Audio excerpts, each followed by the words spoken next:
Hey all. How goes it? Hey, Scotty. Alright, you want me to roll a d20 for you? I can do, my friend. Put him right here.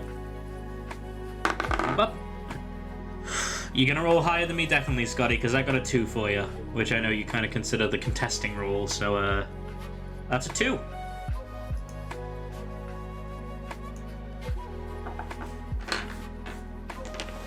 Alright. Got our blankie, we got a cup of tea, we're gonna vibe out, we're gonna hang out and do some D&D prep. It's more my own sort of D&D prep. I'm kind of doing this a bit self-serving. I'm kind of using this as a bit of, I'm gonna well prep and maybe ask some advice or questions or what people think. And also maybe give some D&D advice for those who may want it, you know? Just a bit of a hangout, you know? But I hope you're doing good, Scotty. You got yourself a 2.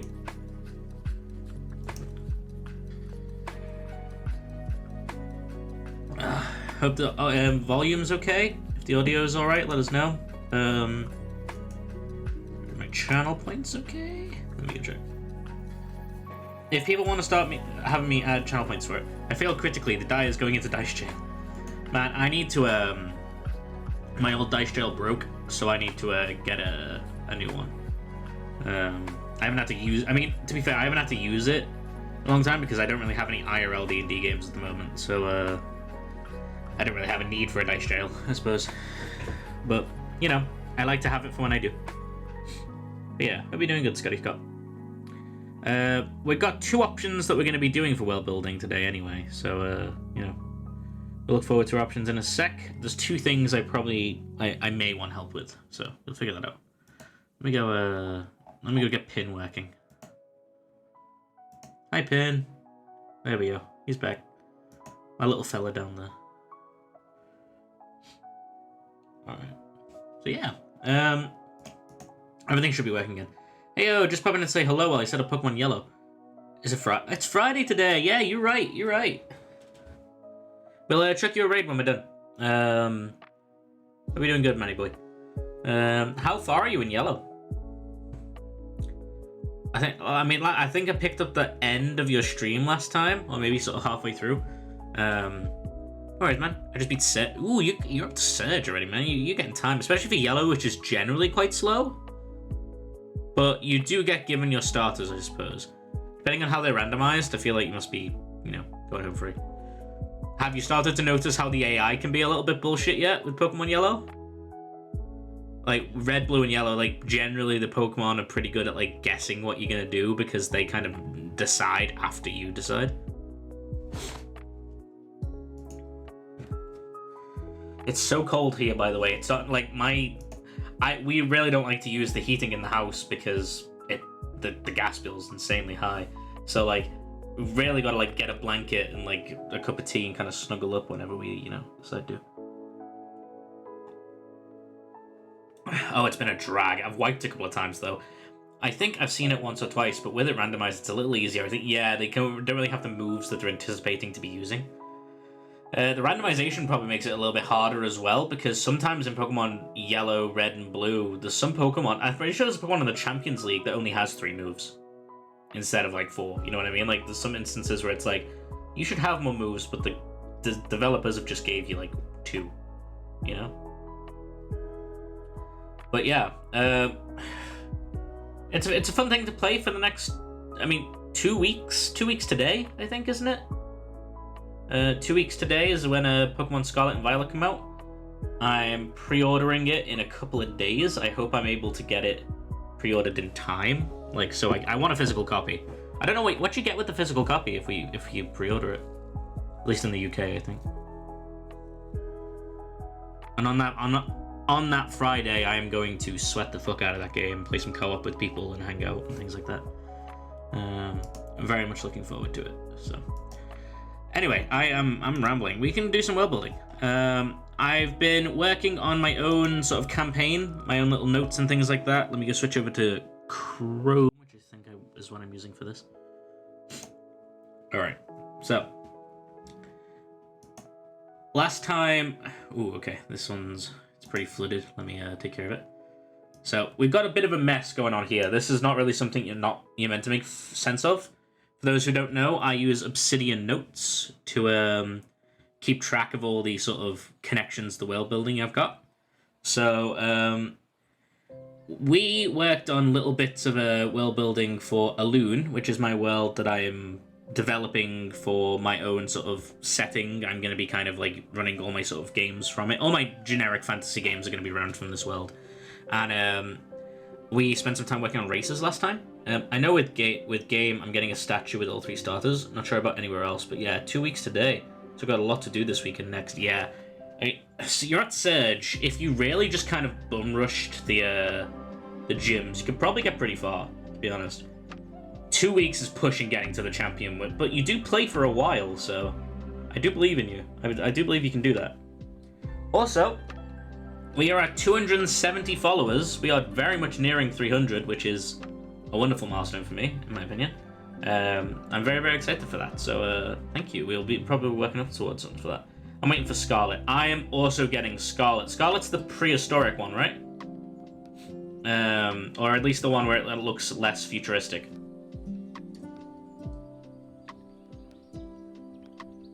Scarlet 2, Scarlet Gang. I think the only person I know who's getting Violet is Oogles.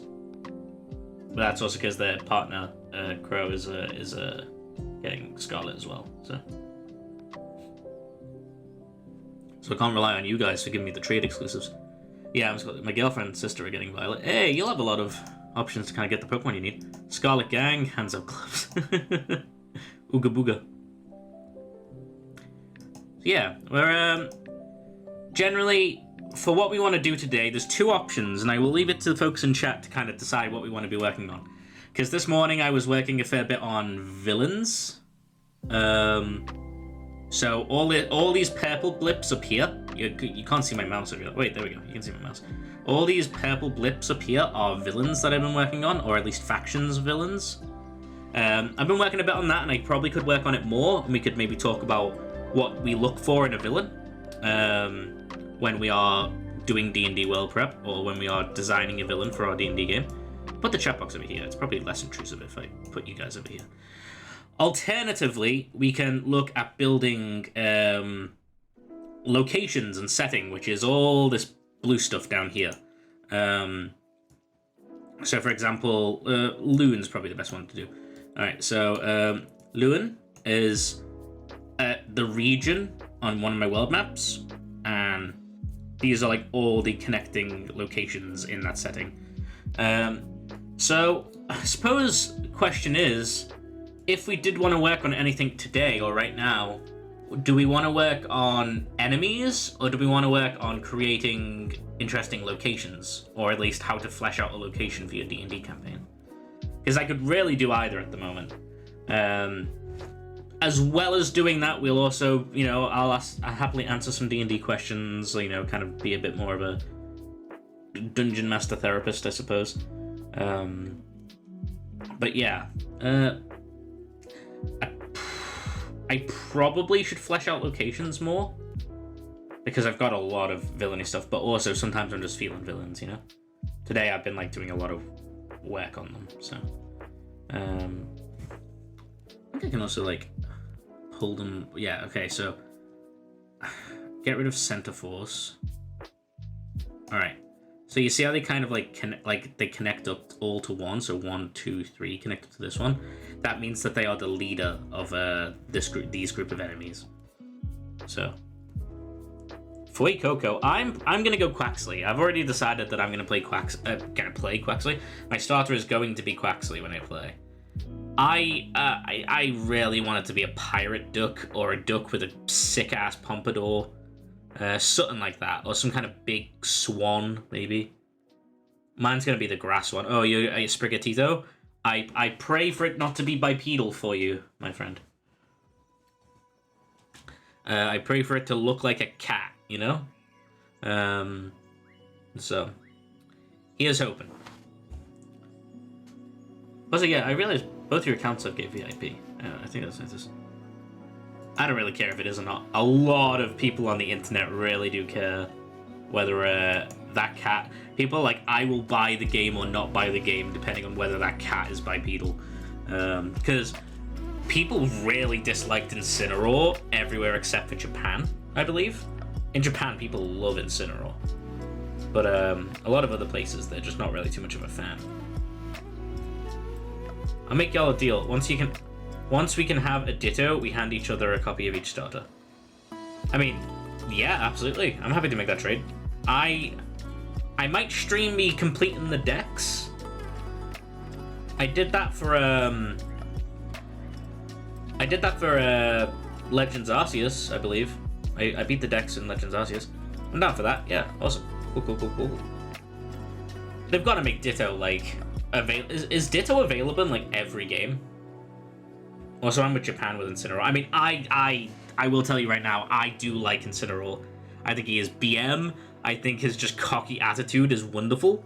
I think when I gave him a ranking, I ranked him pretty high. I'll have to recheck my tier list, but I like the sassy attitude of Incineroar and how he is just a fucking sick-ass dog-type wrestler. I think he's pretty darn cool.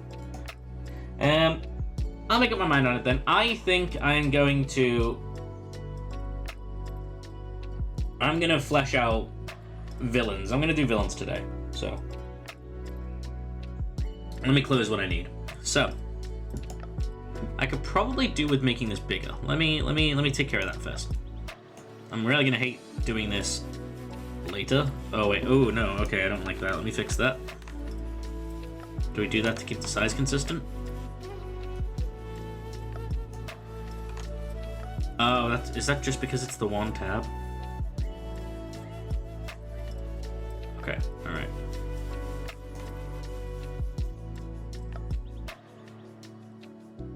Also, I'm a fan of the pro wrestling, so Incineroar was cool. Also, is like King in Tekken, it's loosely based on Tiger Mask. Yes, it is, actually.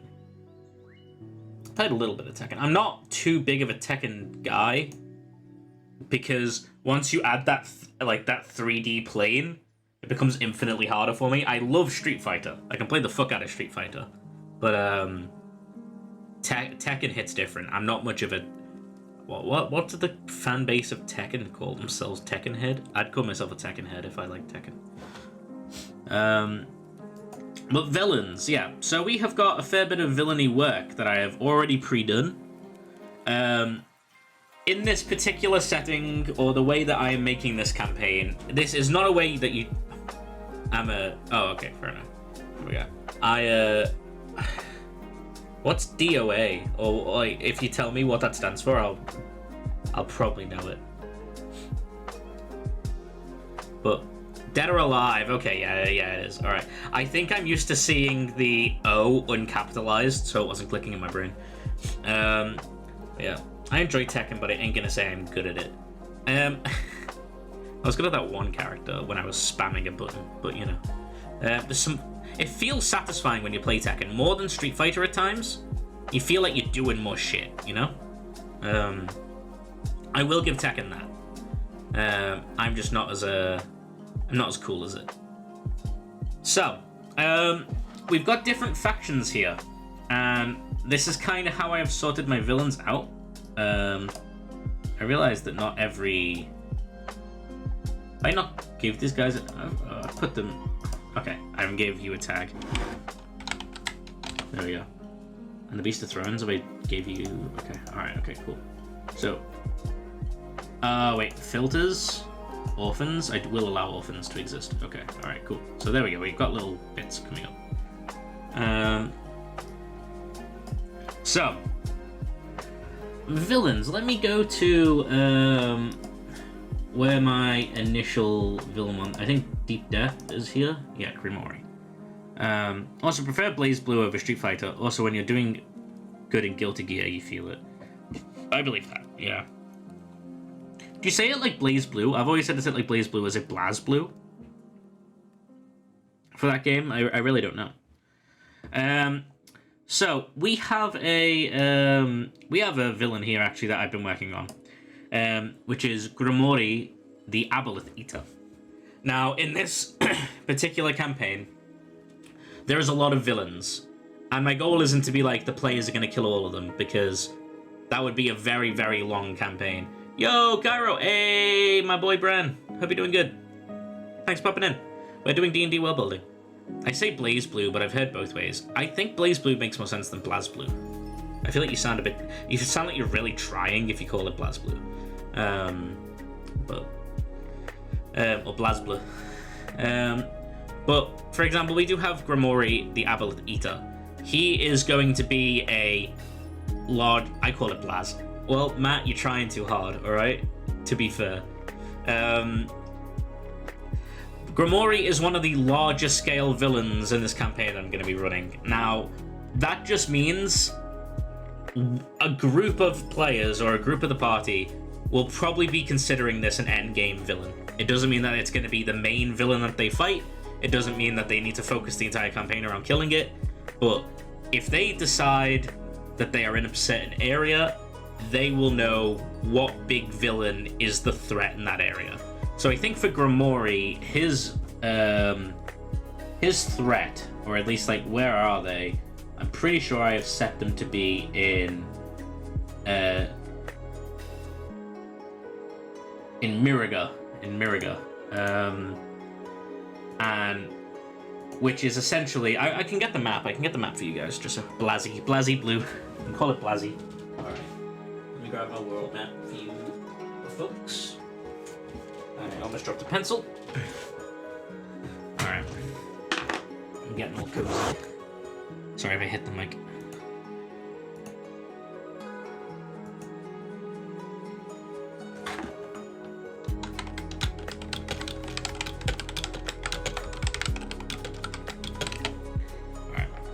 So, I could probably show this off in a better way. You can see it in the D&D channel if you need. But, Aboleth Eater, yes. Grimoire has eaten an Aboleth. If you know what an Aboleth is in D&D, I can Google it for you if you need. But it is a big, eldritch sea monster that controls the minds of creatures. And Grimoire is a mortal, I believe they're a drow, who has eaten one and consumed its knowledge and powers. This is...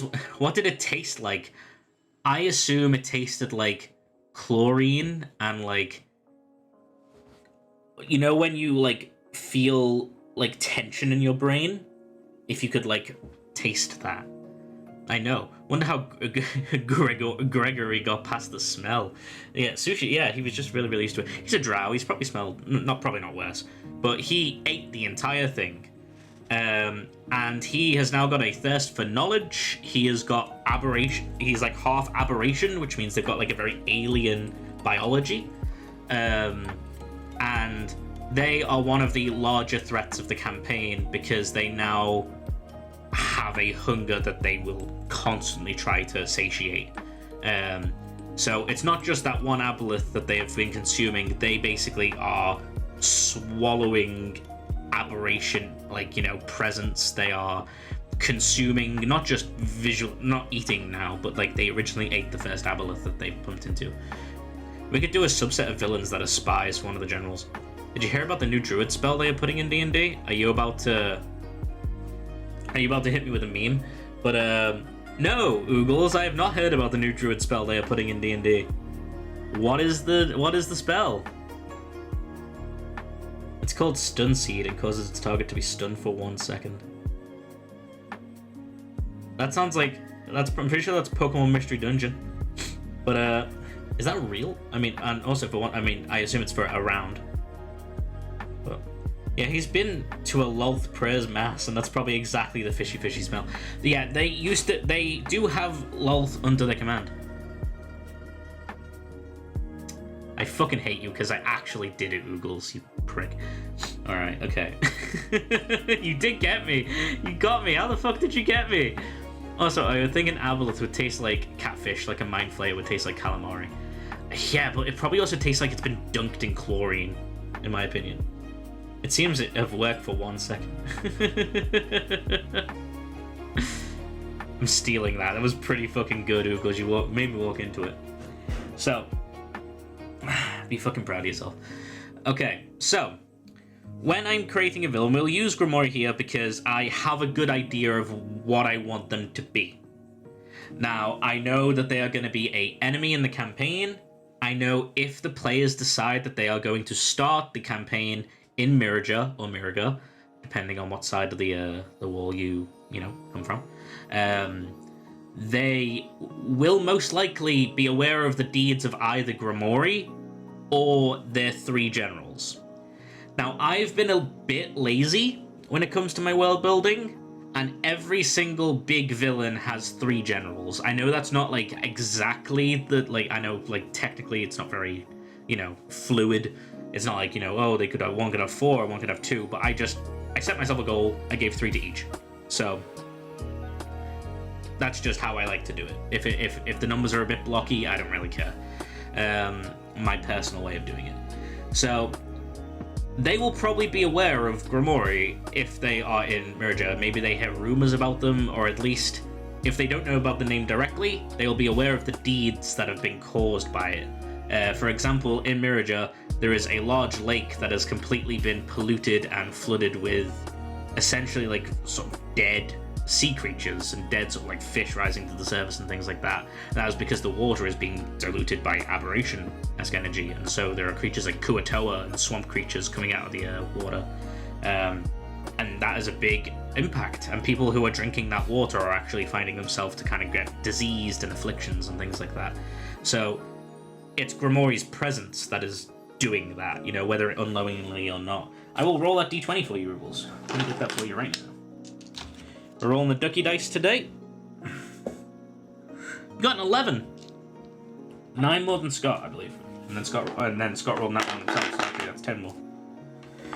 Also, a thing I'm doing, coming into December, so the first month of December, I will have a shelf up here, and the microphone will stop being here, so you won't hear every single goddamn noise that I'm doing. I'm really, really sorry about it. I have nowhere else to put my microphone right now, but I am aware it's a pain in the ass. So, thank you for your patience with how loud my microphone has been.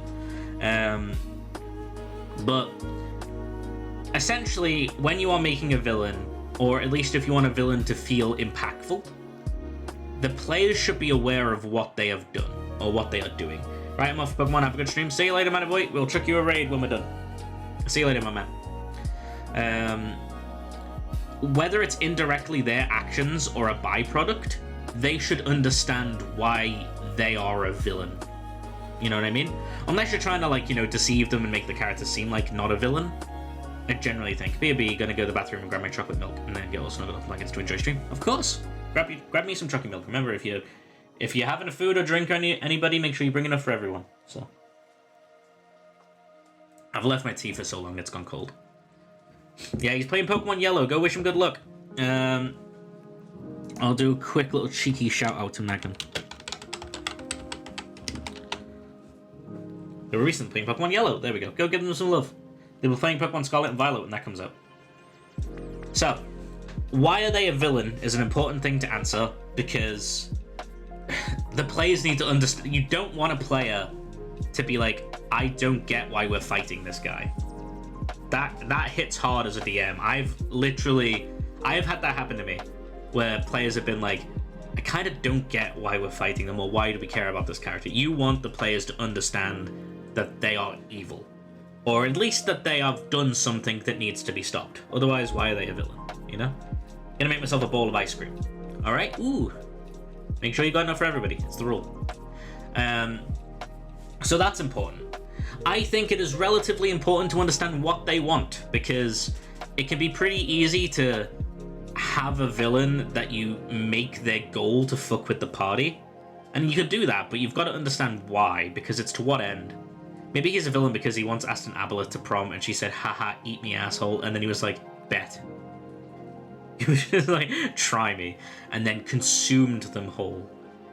They didn't eat them whole, by the way. They did sit there and munch through them for several days. So, if you want the awful visual of a drow sitting there eating an Aboleth, I'm gonna go get a picture of an Aboleth. One sec, I've got my monster manual. That's probably the best way to do it. Monster manual. Aboleth's pretty near the front. Sometimes that can work if it's set up to a party dilemma. Like within characters, some of the party wouldn't do it. Yeah. Yeah, absolutely. Like, when I'm generally giving advice here, there are ways you can make it work where I'm saying this usually doesn't work, you know? Because it's D&D, you know? Things are bound to work or not work for it, depending on everybody. But I'm talking about my rule of thumb understanding of, you know, how much I played. Doesn't mean I'm right or wrong all the time. Well, in Grimory's defense, it was probably too gamey. Oh, yeah, absolutely. He was sitting there like, I can't stomach this, you know, but he needed it. Alright, Aboleth. Oh no, it's before Celestial. Aboleth is the first thing in the monster manual. I forget that. So, an Aboleth is this lovely fella. That thing. I love them. I think they look so cool. If you're going for an aberration creature, I don't think you can go wrong with an Aboleth. And I was gonna make an Aboleth the villain, like one of the villains of the area, but I was like, it's kind of cooler to have a humanoid character that fucking ate one. You know, I just feel like that's a little bit more extra. So, that is an Aboleth, and it's a large creature, so it's roughly the size of like a giant. So, he sat there and ate it. I'm probably going to be looking back at this a few times, so I'm going to leave the monster manual there. So, we're going to bullet point it a little bit. Why are they a villain? So, we could probably list a few things here.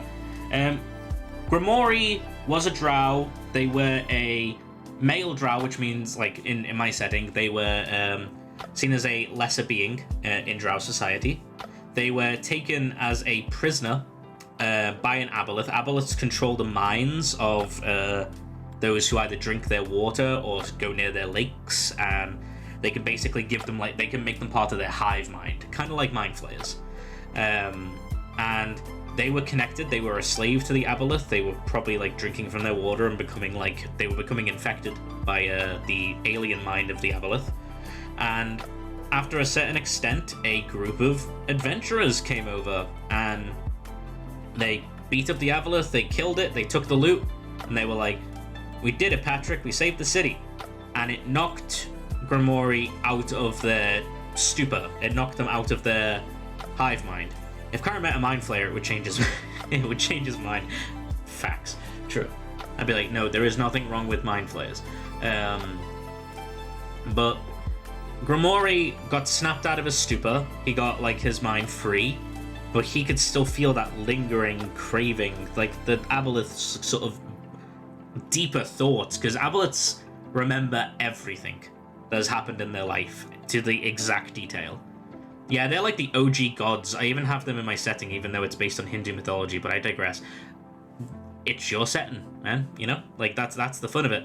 They are like OG gods. They are around before the gods. I believe, like, they have, like, sort of forgotten knowledge, and when the gods started showing up being like, we rule this, we rule that, they're like, ha ha ha ha. I use a bit of that in my lore, because I like the idea of there being deeper beings before all else. But Grimory, Grimory, you got me thinking his name's called Grigori now. Grimory snapped out of it, returned to the stupor, and they were like, I need to understand. I need to be able to kind of like comprehend it. And so, in a almost slightly insane turn of events, they began to consume the body of the Aboleth in the hopes to gain their powers. And what do you know? It worked. They began to have a lot more. They began to mutate, their body began to change, they began to have a sort of telekinetic mind that they could sort of like reach into the mind of others. They could dominate creatures, and they generally had a sort of control of their lair, like their terrain began to shift around them. But also, they had the diplomatic social skills of a drow, you know, of a person. The Seekers from Dragonborn DLC of Skyrim design, I think, were based on the Mind Flayer, which were based on Cthulhu. Yeah, they generally had a bit of a Cthulhu mythos around them, the Seekers. Like, I don't think they were based on Mind Flayers. I think they just went straight to the source and said that they were based on Eldritch creatures. Which would make sense. You know. As much as H.P. Lovecraft was a bastard, he did set a good foundation for some cool Eldritch things. So, you know. So that's Grimory's story. He started growing from there. He started to try and reach into deeper knowledge. He started to build and grow. And it's literally to expand their mind. Like, they want to keep growing stronger. They want to be able to kind of alter their form because they want to see whether they can ascend to that godhood. Minas Morgul was basically an eldritch abomination. Oh, 100%, yeah. Like, they were the eldritch god of Skyrim, or Elder Scrolls, I believe. Sorry guys, the chocolate milk is all frozen, and you didn't get us any? What kind of... Alright, Home Slice, I see how it is. If I don't see you in a rowboat, just fucking rolling on up. My tea's all cold. Ah, that tastes fucking awful when it's cold. One second, put my tea down. Guys, run out of tea. Luckily, I still have ice cream. That's true.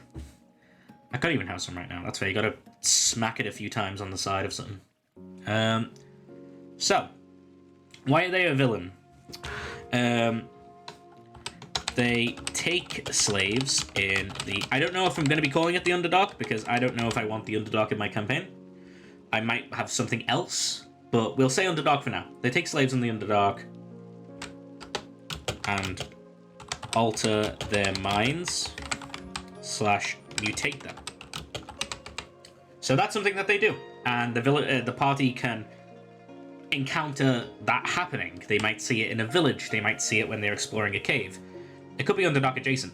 Like, I'm just unsure. It's going to be like the Underdark. I'm just not sure whether I'm going to go that on brand, because I might mix it up a little bit. I might try and do something cool with the underground areas of a... I'm kind of getting that Elden Ring vibe, where I want, like, locations underground. So it's not just the Underdark, it's sections of, like, you know, regions and things like that, where the underground of Miraja is going to look very different than the underground in Althea, which is the two other places in my campaign. That's why I said adjacent. Yeah, I thought you were meaning, like, next to it, which is why my brain was like, But no, I understand what you mean now. So that's one reason. Why else are they a villain?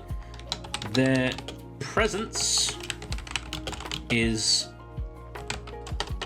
poisoning / causing diseases to nearby water sources.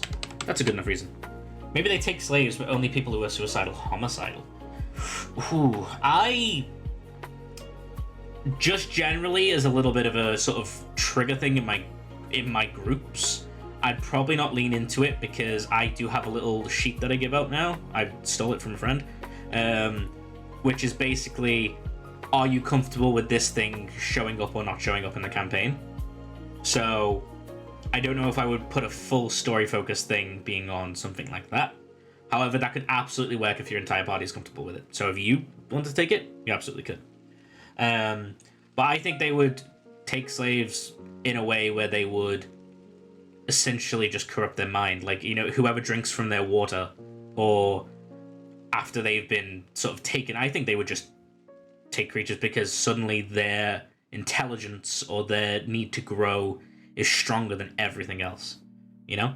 So they probably would indiscriminately dominate minds and bring them back and then make them grow as part of their hive mind and sort of, you know, keep going. I don't think they would be picky, personally.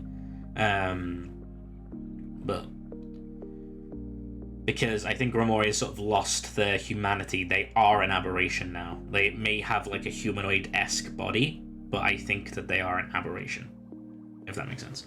And I want to give a third reason as to why are they a villain.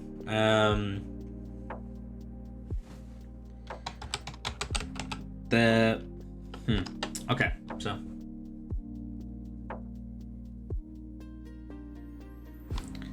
they are considered a great shame to Drow society.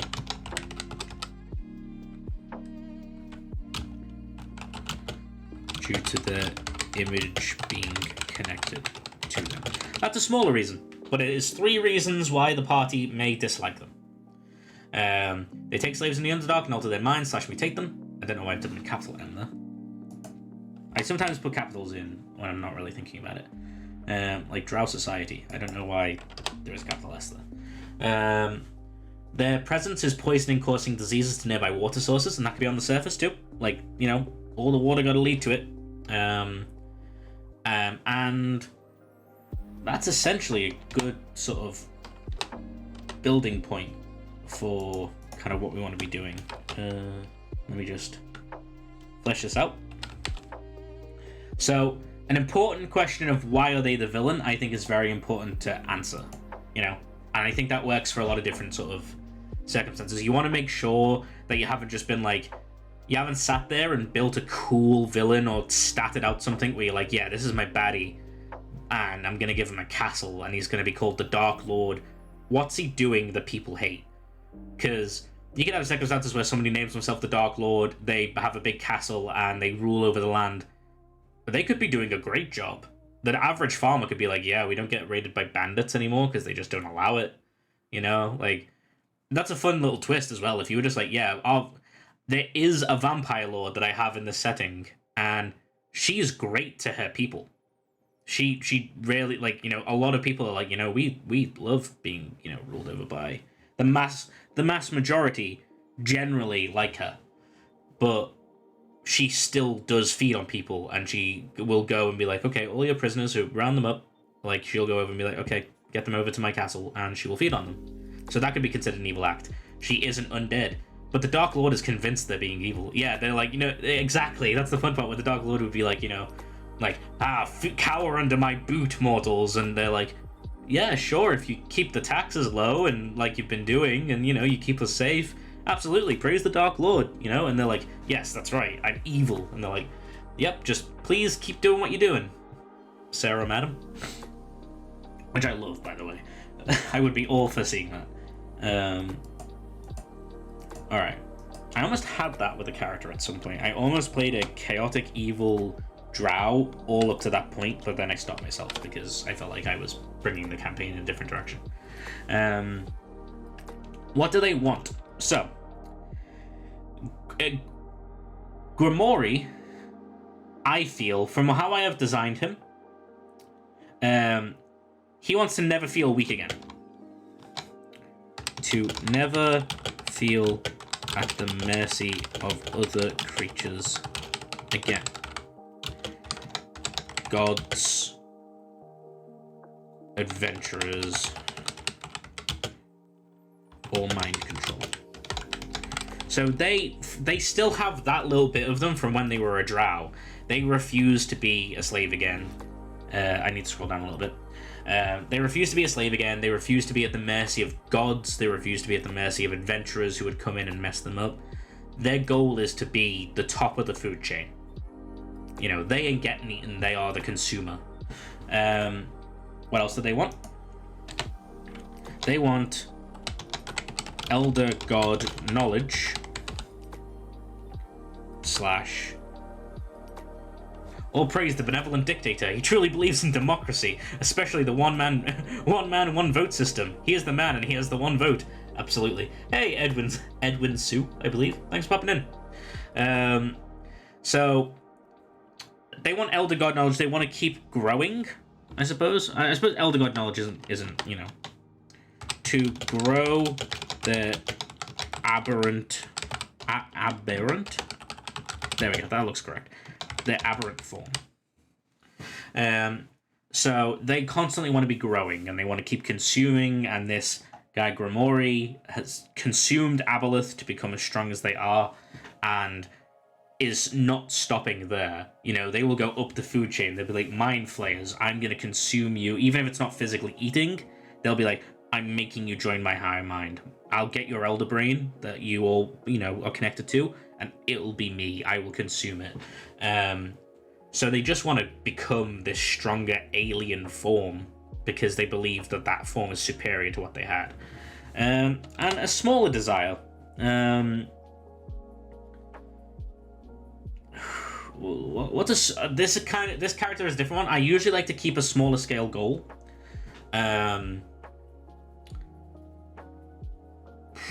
Or at least something that is a different direction.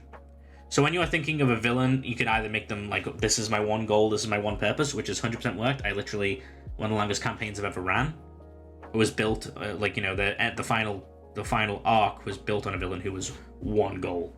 And that can work. But if I'm kind of building a villain without the party, I want to make sure I can stretch it and, you know, kind of like have sort of different opinions of it. A fun path with this would be if they finally achieved knowledge and were disappointed or didn't want what they discovered. Exactly. Think about if your villain succeeds, because your villain can succeed. I generally like to be on the party's side when I'm DMing. I'm not saying that you're not, but you've got to think about if the villain wins. And if they win, it's not the end of the campaign.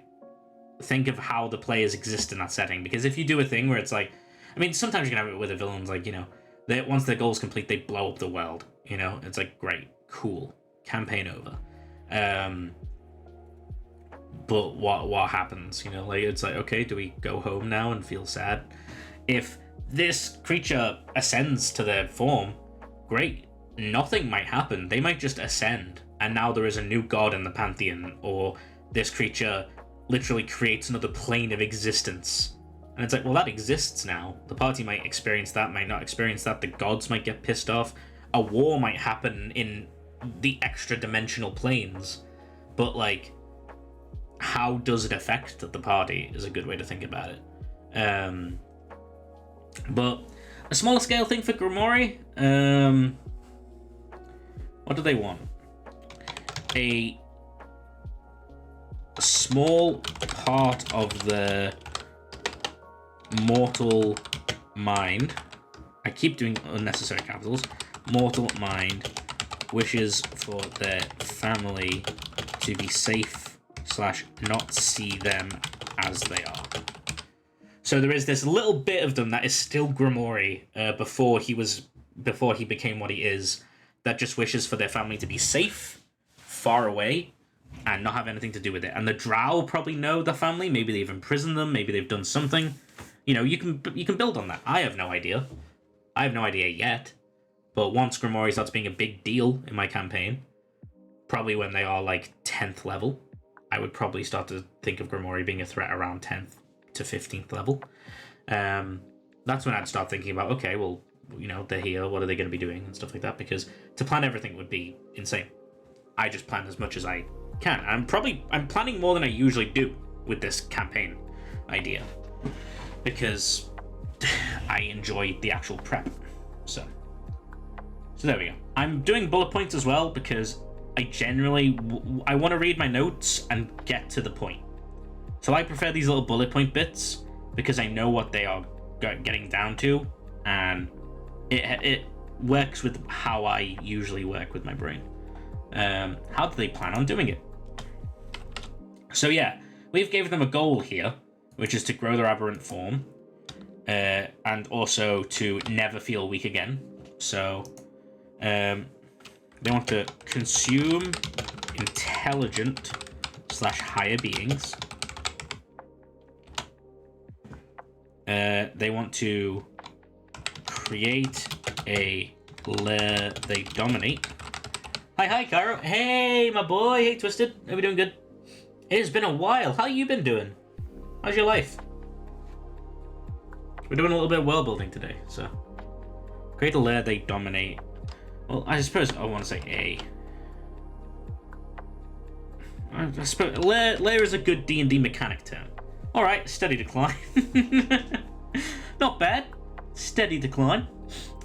Create a lair that they have total control over. Alright. I usually go for needs, wants, likes when doing motivations. Need, the main thing they want to achieve. This goal is non-negotiable. Want, things they would like to achieve along the way. They might be willing to negotiate on these points, but only if they, you know, got something else in return. Likes, would be nice to have, but the first thing they are willing to compromise on. Ooh, well built history. Yeah, Edwin, I 100% agree. That is definitely a way you can kind of be going about it as well. And I think that is really good, especially if you've got... I'm working with an eldritch aberrant creature here, so I generally think it is harder but still very doable. If I'm like setting up a campaign where it's like all set in a city, I would be all about what you just said.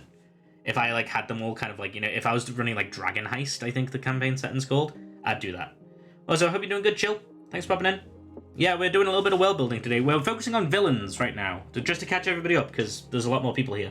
Might be employed by January, so that's good. Ooh, what job you got sorted? Tell us about it. So we are working on villains right now. I am talking through what I generally do when I am trying to sort of plan out a villain. Sometimes I'll just make one. You know, sometimes there'll just be a villain where I'm like, I want to have this exist. Passport office, just filling out forms. No, that's fair, man. I mean, I'm literally going into, you know, applying for retail soon, so. But I do have a game testing job technically. It's just on zero hours at the moment.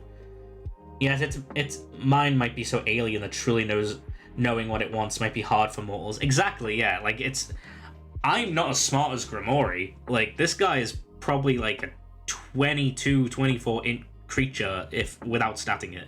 Yikes, 0 hour contracts. So they do, because I'm just kind of on hold. So I do hate it. As soon as I know my hours, I'll be so much happier. But hopefully in December they said that some work will be coming up. But I'm getting another job just while that is happening. So, but we are looking at Grimoire. They are the Aboleth Eater is their name. They are a drow who was mind controlled by an Aboleth, and when an adventuring party came and killed them. Wait, is that it? Yeah, that is at Universally Speaking. It is, yeah. Which I'm pretty sure is where you know, our boy is also working at the moment. I've talked to him a few times about it. They are hiring, you know. But Grimoire the Aboleth Eater, once he was freed after the adventurers had killed the Aboleth, they felt like they needed to connect back with that hive mind. They craved a deeper knowledge, and they started to consume the body of the Aboleth, and that began to morph their body, change their mind, and they became what they are now. I've been waiting for a start date there for fucking months. Yes, man, exactly. It sounds really interesting. That is currently a large-scale villain in my campaign. They have generals down here, which we are going to flesh out. We're hopefully going to flesh out this whole faction. This stream is my plan. Now that is a cool villain. And the reason, we've said why are they a villain, because when I first made this, I made Grimoire because I was like, that's really cool. I was maybe playing a little bit too much Elden Ring at the time, so I was kind of like feeling that really creepy sort of vibe of like, you know, why, like, you know, a character has done something like that. I was gonna just make it an Aboleth, and I showed Aboleth a little bit ago. Google it if you need to. It's a big eldritch sea creature. I was gonna just make it an Aboleth, but I thought it would be a lot creepier or a lot more kind of like uncomfortable if it was a mortal creature who consumed one of them, you know, who actually ate it and mutated, and they are now shaping. So that's kind of why I went in that direction. But we said it's important of why we know why they are the villains. So they take slaves from the Underdark and alter their minds and mutate them. And I think they do that passively. They're swimming around, they're trying to gain a higher knowledge. They're probably trying to pick out the smart ones, or the creatures, like, if they go like, there's a dragon in this cave. Dragons are smart, dragons are big and powerful. I need to take that. Or there's an elder brain. I need to be able to consume that. They probably don't care about the small scale dumb things, but they'll just take them for the hive mind, for eyes, you know? Yeah, I know Aboleths. I DM for some friends and had them fight one for shits and giggles. Man, Aboleths are spooky. I think I've ran 2 Aboleths before in my entire DMing career. I think I had one show up in my very old IRL game. I think definitely one showed up when I was running my campaign of many, many years that I got to level 20. Like, they're fun. They're fun because they're so weird. Yeah, they did, because there was this big-ass lake that they went into, and when they delved deeper, there was an Aboleth in there that was controlling the minds of some of the miners that were working in the town. So I do remember running that. But they're so fun because aberrations have such an alien mind that you can, like, really do some big world creation lore dumps when you are, like, you know, you're working with an Aboleth. Or you can have it mean absolutely nothing. Like, you really can. If you just want to run an Aboleth, you can. Because their understanding is just far greater than most people can understand. But my job here is at least to, like, if you wanted to sit there and make a villain just today, if you were like, I'm running a D&D campaign, I need the idea of making a villain, what do I do? That's kind of what I'm going for here. I think it is important. It's not always necessary, but I think it's fun to make sure your players interact with the villain before your final fight with them. Because you can sit there and talk about this villain. I could be like, there's Grimoire, here he is, he's taking slaves into the Underdark, he is poisoning the water source, but if they don't meet them beforehand, they're going to go in and kick their ass and be like, okay, boss fight done. So eating Aboleths, what might they, hearing Aboleths, what might they look like now? Exactly, their body has changed. They are more aquatic. They basically have got, I think they've got like sort of jaws along the sort of sides of their body. They've got tendrils kind of sort of growing out of them. They've definitely got like an alien mind now. I think they're very Davy Jonesy, you know? Hi, how are you today? I hope you're doing well. Hey, Gift of Gabby 1. Hope you're doing good. I don't know why I threw your number there on the end, but welcome to the chat. Oh yeah, that's just building character. Yeah, absolutely. We are building villains today. I just went over everything, so this will be on the VOD channel, by the way. We do have a VOD channel where you can go check that out if you so like. We also have a Discord if people do want to check out the Discord and all that good stuff. You'll be able to see the little buttons below, or I assume a mod in a little bit will be able to kind of give it a little click. But yeah, we're almost done on the little bit of Grimori, who is our first villain, and he's a bit of a difficult one. Thank you very much, Oodles, for that. All the best villains and stories are interacted with at least indirectly, like the Fire Lord from Avatar. Exactly, yeah. The Fire Lord's a fun one because we see them as the audience. We see Ozai, I believe his name is, through the eyes of Zuko, through the eyes of Azula, and we know him as a big deal. They go, we need to fight the Fire Lord, and he is the villain of the entire campaign, if we're talking in D&D terms.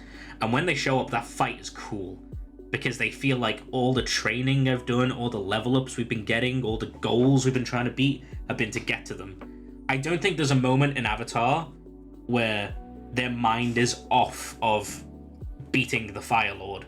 You know what I mean? There's moments where they go on side adventures, which is always fun. You know, you're meant to do that. But they know what their goal is.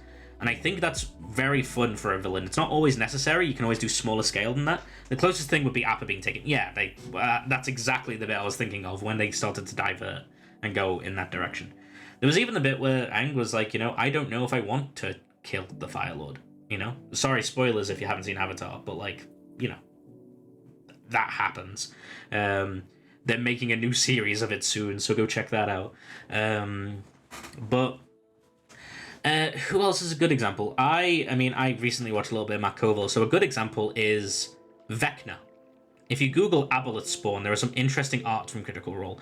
Really? Oh, I believe that. You can always rely, once an enemy shows up in Critical Role, you can always rely on the fan art to boom. You know, as soon as Forward was created, or Jester was created, as soon as you typed in like Tiefling Cleric or Orc Warlock, they completed it. So Vecna, yeah. So, in Stranger Things, Season 4, spoilers if you haven't seen it. If you don't care, that's all good. It won't be too much of a spoiler that I'm giving away right now. But the creature they call Vecna is in Stranger Things Season 4, and that is what they name the villain of it. And they're a really good villain. I think most people know about Vecna. I know, but it's always I always like to forewarn. You know what I mean? So Vecna's an amazing villain because you instantly know why they're a problem. They interact with the audience and also with the party, the kids, you know, and things like that. Multiple times before final boss fight. They give a warning as to what they're actually doing. So, for example, in the first episode of Stranger Things, we meet, is it Katie? What's her name? The cheerleader. Cassie? Katie? Stacy? Something like that. There's the cheerleader lady, and we learned to really like her. She's wonderful. Chrissy, that's it. Chrissy, wake up. That's how I remember it. Chrissy. I was giving her every single cheerleader name that I could. But we end up really liking her. And you... yeah, I know, I was kind of fucking up a little bit there. You start to really, really like her. And then you learn that she's going through some things. She's getting headaches. She's starting to worry about something. She's getting nightmares. And these are the effects of the villain, Vecna. So why are they the villain? Because they are afflicting the people of the town, the people of Hawkins. And the players get to interact with them. We learn what Vecna wants in the end. You don't always need to directly know what they want, but you need to know as the DM what they want, just so you know what their goals are. And you kind of want the players to know in the end. You kind of want the players to understand their goal and go, okay, well, here's what they are, because then they get to counter it, then they get to have an opinion on it, and that's what you want. You want investment in your villain. Not always, maybe you don't care, but if you do, you're at the right stream. So Vecna's wonderful because he can interact with the party. His presence is very, very known. He has a reason to not kill certain people, because he has to target certain creatures. Unapologetically evil is always good every now and again. Oh, I agree. Yeah. If people are evil for the sake of it, like, that's all good, but they're probably something incarnate. You know what I mean? They're probably, like, made that way, or something has forged them, or an event has happened. Like, I think you've got to go with Joker for that sort of thing. You know, he's an agent of chaos and all that sort of thing. But, like, he's engaging because you really, like, because that's unconventional, you know? Getsus isn't really an incarnate, but still an ass. Yeah, Getsus from Pokemon, I believe. Yeah, he's just, I think his is just self-desire. And greed and desire are a great motivator, but they probably have greed for a reason. Like, if you say that a character is built upon greed, what do they want to get? And if it's everything, that is an answer. If it's, I want to see myself at the peak of my being, I want to own everything, I want to never feel like... For example, Gromori, one of his goals is, which is a very human part of him, or a very elven part of them, they never want to feel like a slave again, because they felt what it's like to have their mind taken from them. So they refuse to feel that weak again, which is why they are becoming, for example, Dio is an example of pure greed. I assume that is from JoJo, because that's the only Dio I know besides the actual fucking, like, rockstar Dio. Except for when we run Pokemon DnD. I reject my humanity, JoJo. Yes, okay.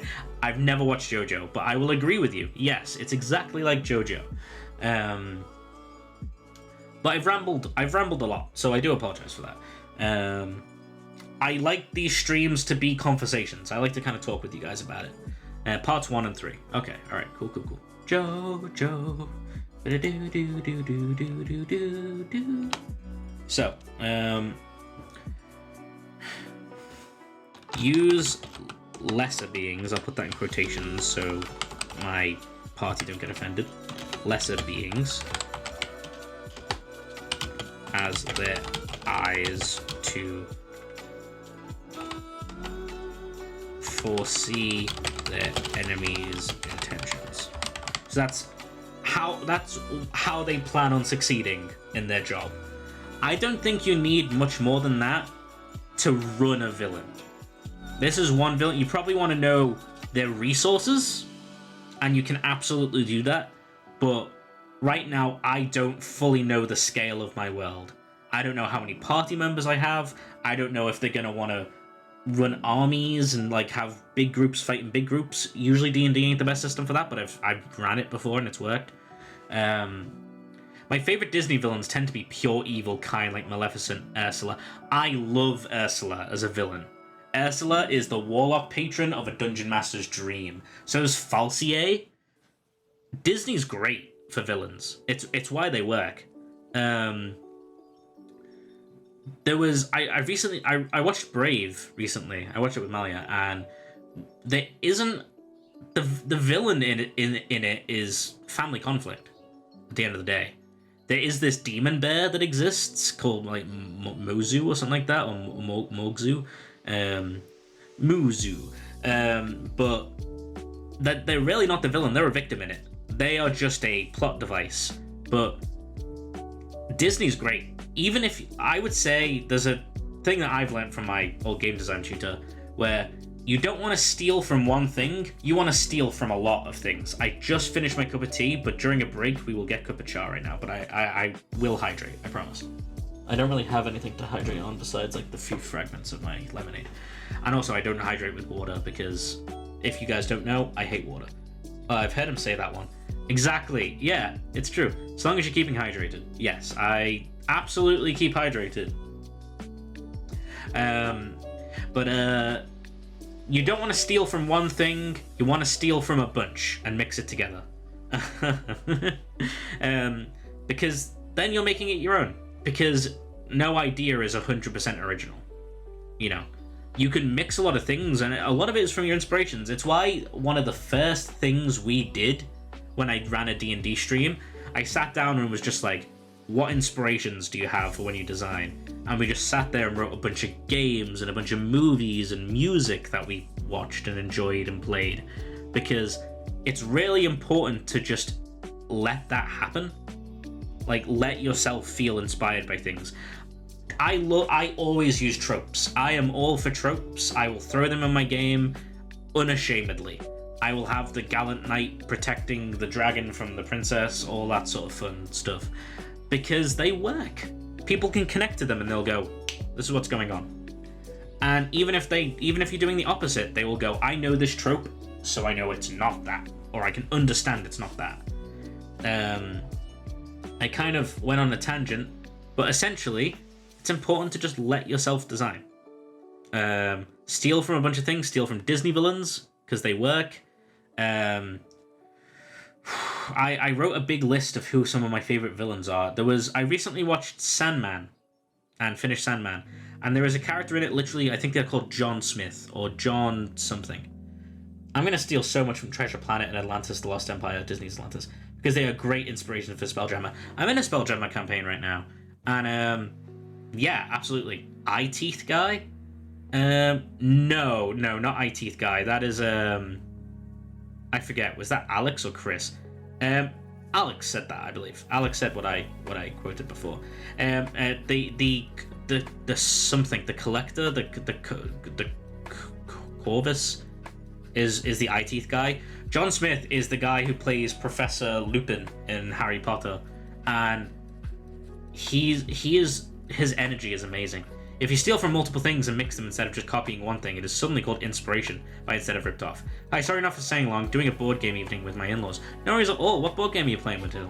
I assume I might be muted right now, but everybody say hi to Winterhill.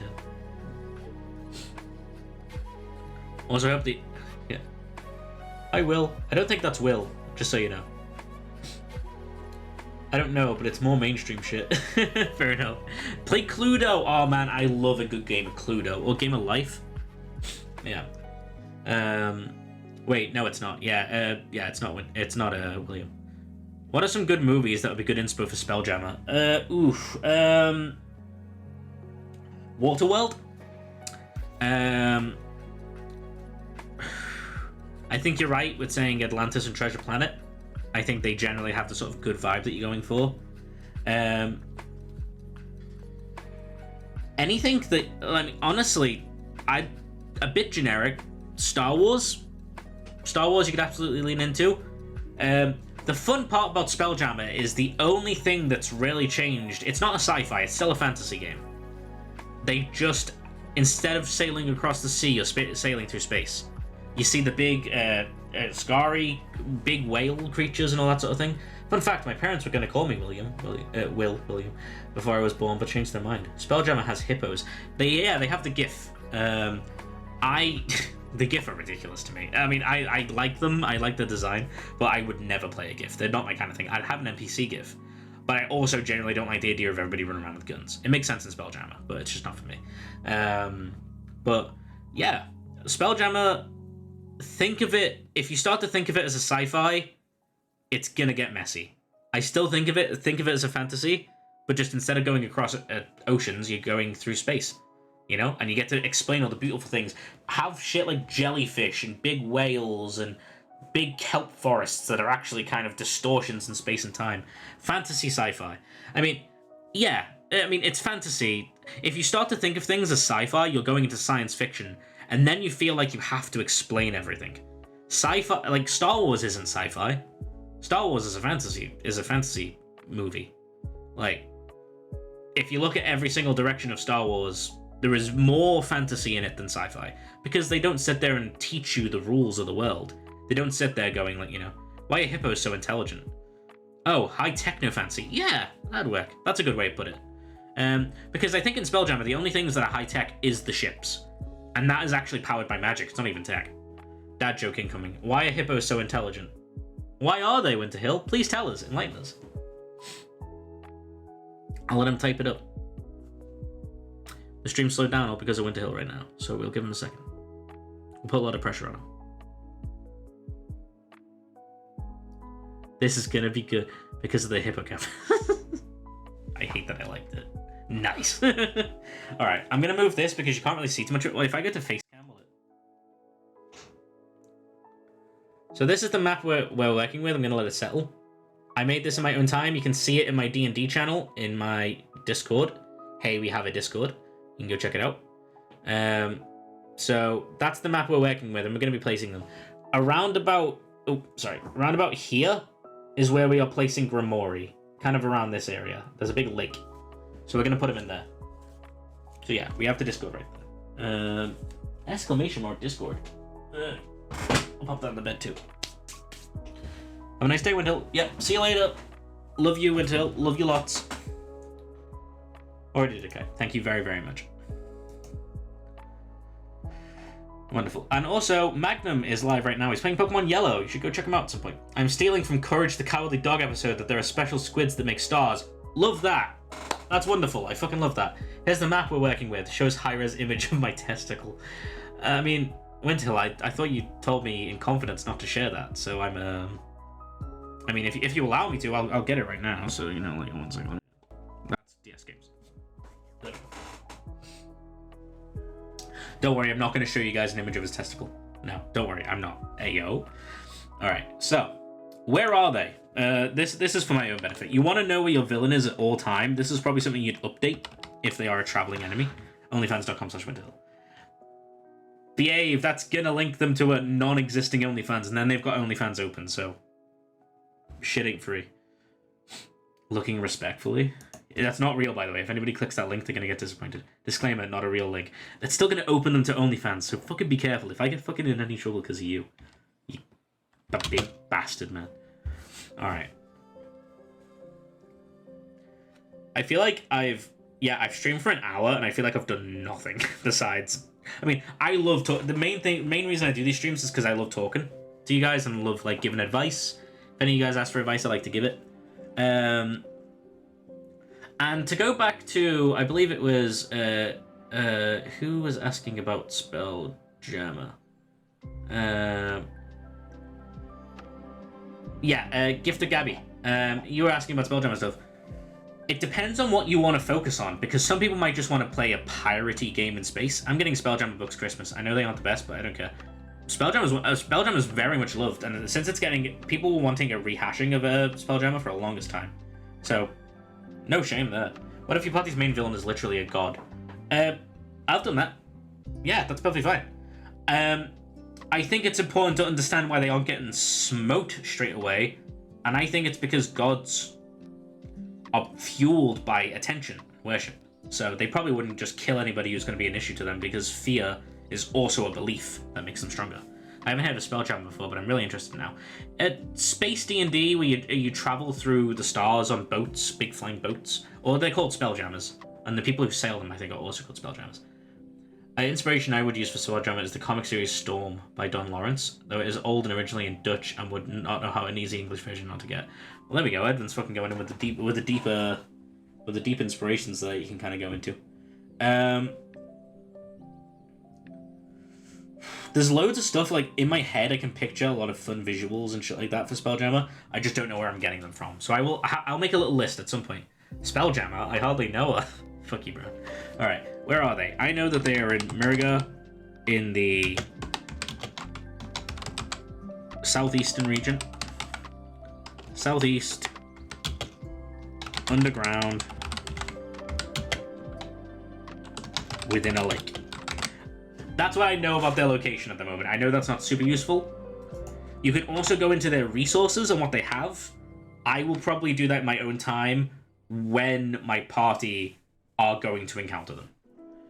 So that is generally something to be kind of keeping an eye on. So Muriga, which is the region that they're in, southeast, because I'm not putting them in a town. They're underground within a lake. That's as much as I need to know. That's enough for me to world build. My antagonists are elementals using a wild space system that's close to the elemental plane, so different elementals are on warring planets. Nice! Yeah, because I know about wild space, now that works. It's basically just kind of like open bits of space where they can't be affected by the different elemental planes. That's really cool. I like that. Are they like intelligent elementals, or are they just like big-ass planet creatures that are made out of fire and air and all that sort of thing? Because that sounds pretty cool.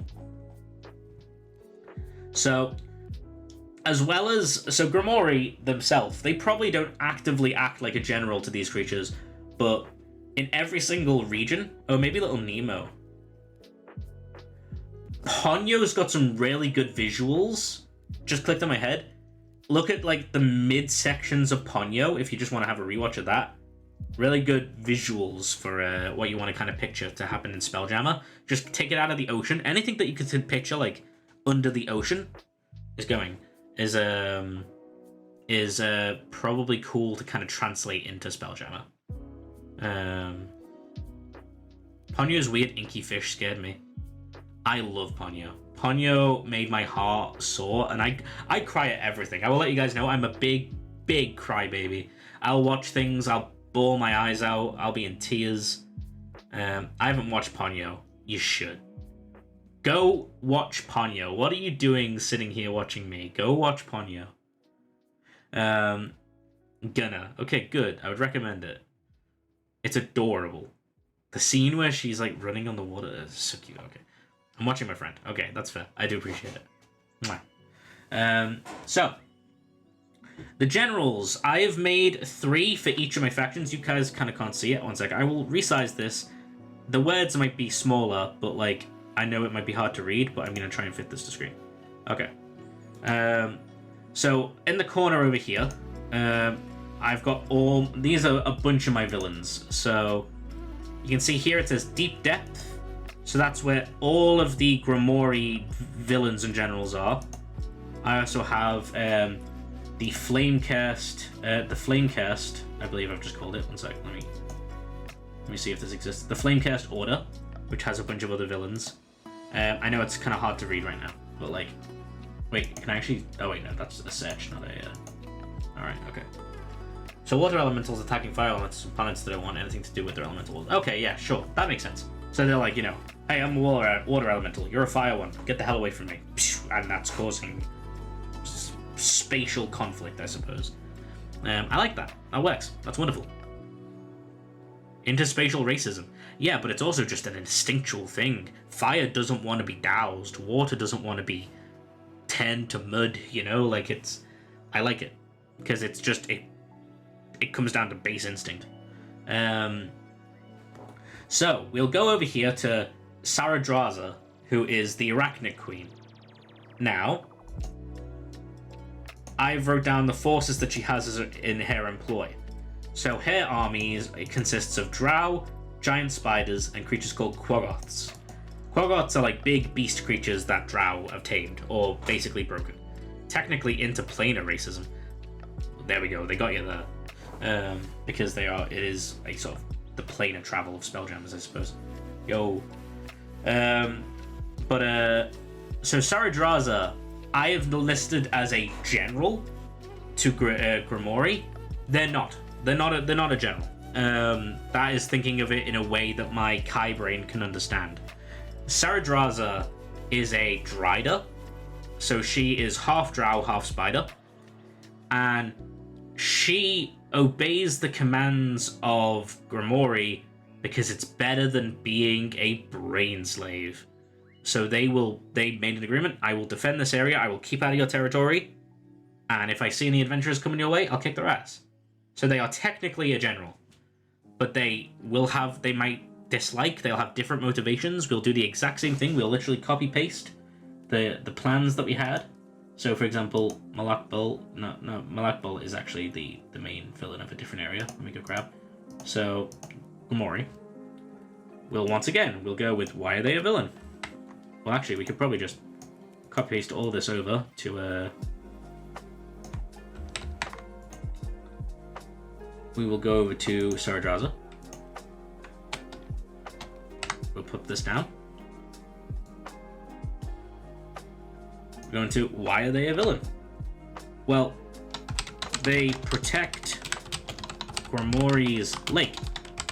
That's what we know about them at the moment. Mechanically a general. Yes, they are mechanically a general. Because that's easy wording for me to understand. They work for this person. That might not always be permanent. It might be a shaky thing. But right now they are protecting an area because to get to Grimoire. the party will most likely encounter Saradraza before Grimoire. They'll probably have heard of Grimoire, they might have heard of the Saradraza's acts. That's a good way of thinking about it, though. Yeah, thank you. It's a good way to just kind of keep the Kai brain from not trying too hard when I'm just kind of going through notes. If I put too much on myself all at once, I'm going to stress out and I'm going to make mistakes, and I don't want to do that. That's why I bullet point so much. They protect Grimoire's Lake. Why are they a villain? Their alternative is to become a servant of Grimoire. They are literally doing it because they know Grimoire is stronger, they live in that territory, they are a Dryder, they're a Drow, they can't go much else. So they will make this shaky agreement and they will kill the adventurers if they need to, but if the adventurers prove, maybe, that they could take care of Grimoire, or it's like, hey, we don't gotta kill you, if you let us through, we'll say that we kicked your ass. She might be inclined to listen to them. Because, you know, she's only following them because they're at the top of the food chain right now. You know, because Grimoire is the threat. If they get their ass kicked and the party like, we'll spare you, you know, they might get backup later. Saradraza would be like, yeah, sure, okay, we won't mess with you. Here, take some magic potions, get the fuck out there, you know? But then, once Grimoire's gone, they might come and claim the top of the food chain. They might become the new Grimoire. They'll become the queen of the area, because she is the Arachnid queen. I have put two very self-defense reasons as to why they are a villain, but I'm also going to lean into they are a drow. So, I mean, they are a Dryder, more importantly. So, part of their culture, part of their nature is consuming and eating. They do take slaves in the Underdark, and they also take part in cannibalism. Now, some of your party might not care. They'll be like, that's fine, drow probably tastes good. So, why would they care? But you've got three reasons there why the party would conflict with them. Cannibalism pog. You know? Is that how you spell it? Cannibalism? Yeah, I think so. Regardless, you guys get what I mean, you know? They protect Grimoire's Lake, so that's another reason why the party would try and mess with them. Their alternative is to become a servant of Grimoire. That might not be the most useful villain, the most useful villain reason. I probably spelled it wrong. I don't really mind. It's all good. If you spelled it wrong, I spelled it wrong, so we're in it together. I want to word that better. Their alternative is to become a servant of Grimoire.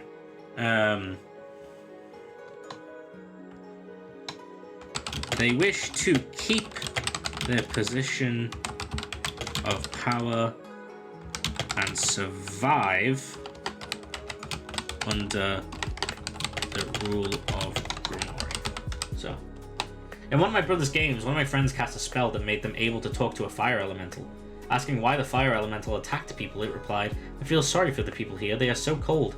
Cold is bad, I want to warm them up, heat is good. There was no way to convince the fire elemental to stop lighting creatures on fire, as it was truly convinced that heating anything up makes it better. It makes sense. They are fire. They're like, these creatures are so cold, I need to warm them up, I need to heat them up. I love that. There was in a campaign I ran a long time ago, I say campaign, I ran a couple of sessions of it, but it was like, when I was relatively new to DMing, one of the players in my game was playing a Phoenix Warlock, and they praised fire. Their patron was Flame itself, like I think the Eternal Phoenix was like the name of their like patron, but they worshipped fire, and they helped a kid or got a kid trapped from out of a well, and the kid was looking at them in awe, like the party, like, whoa, that's wonderful. And he was just like, yeah, no worries, kid, that's great. Here, I'll help you even more. And just started pouring oil on the kid and just got ready to like start casting a fire spell, because they was like, if I kill you with fire, you're gonna be reborn. You're gonna be like, it's the purest death, like they thought that they were really helping them out, and they were just like, praise fire, like you should get killed with fire. It's the best thing to happen to you right now. Also the most painful, but it's pure. That's how they saw it, at least. But I love that. DMing that, the kid was just like, help! And the party were like, okay, this person's insane. So I think after a while they started making reasonings as to why they probably shouldn't be doing that, you know? So, anyway. Wait, what do they want? So, this leads a little bit into why are they a villain? Because they want to survive. So, what do they want?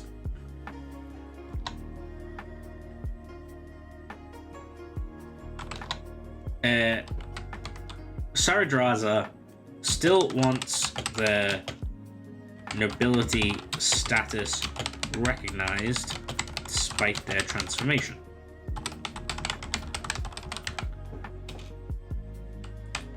So, they are a Dryder. Dryders can go one or two ways. Dryders are either created because they have ascended and they have pleased Lolth, the Spider Queen, so she's like, I'm gonna make you a little spider person now. So they become half spider, half elf, half drow. And that's usually seen as pretty good. However, in Saradraza's situation, they were actually cursed with this, and they're a lot more monstrous than like top half drow, bottom half spider. Like they are a lot more kind of like, it's clearly a bane on their existence.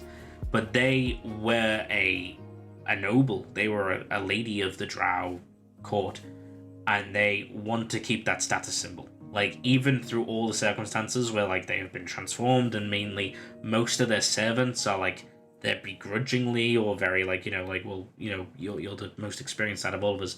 They want to be seen as a noble still, because it's all they've got left. So that's what I use as one of Saradraza's main motivations. What else do they want? So let's have a little think. What would a spider queen woman in the Underdark want? They probably want to keep their people safe. That might not be their main priority. To find a stable home.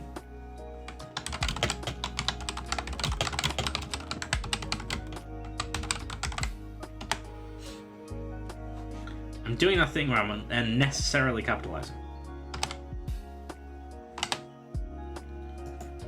What else can we work with here? Okay, so I like to give 3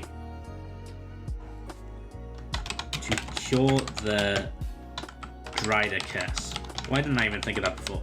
That's obviously something that affects them, that affects them every single day. To cure their Dryder curse. So, what do they want to do? They still want their nobility status to matter. So under this thing with Grimoire, as much as it sucks for them that they feel threatened, they are still seen as the one in charge. They're the one in charge under Grimoire, so they're obviously going to stay in that position. They want to be able to find a stable and protected homeland. So maybe in the situation right now, they're like, this is nice, but things can go bad really, really quickly. So they're probably stuck in a little precarious situation. And then as a personal goal, they want to cure their Dryder curse, because that is one of their huge banes on their life. That is something that really, really bothers them. So that is very much something to keep in mind for it. How do they plan on doing it? So, maybe they have a plan. How do they plan? So, they want nobility status recognized despite their transformation. They want to... So, how would they keep that up? Refuse the commands of the drow noble houses and maintain strength despite their slander. So, how they obtain their first thing? They want to have their nobility status recognized, so they are going to fight against the slander of the other drow houses who are like, this creature is a monstrosity, she's an aberration, she's a fiend, she needs to be stopped. They are going to refuse the commands of those nobles and keep to the command of Grimoire, because at least then they're still in their position of power. They want to find a stable and protected homeland, so they are Organizing assassinations of important drow nobles to claim their homeland.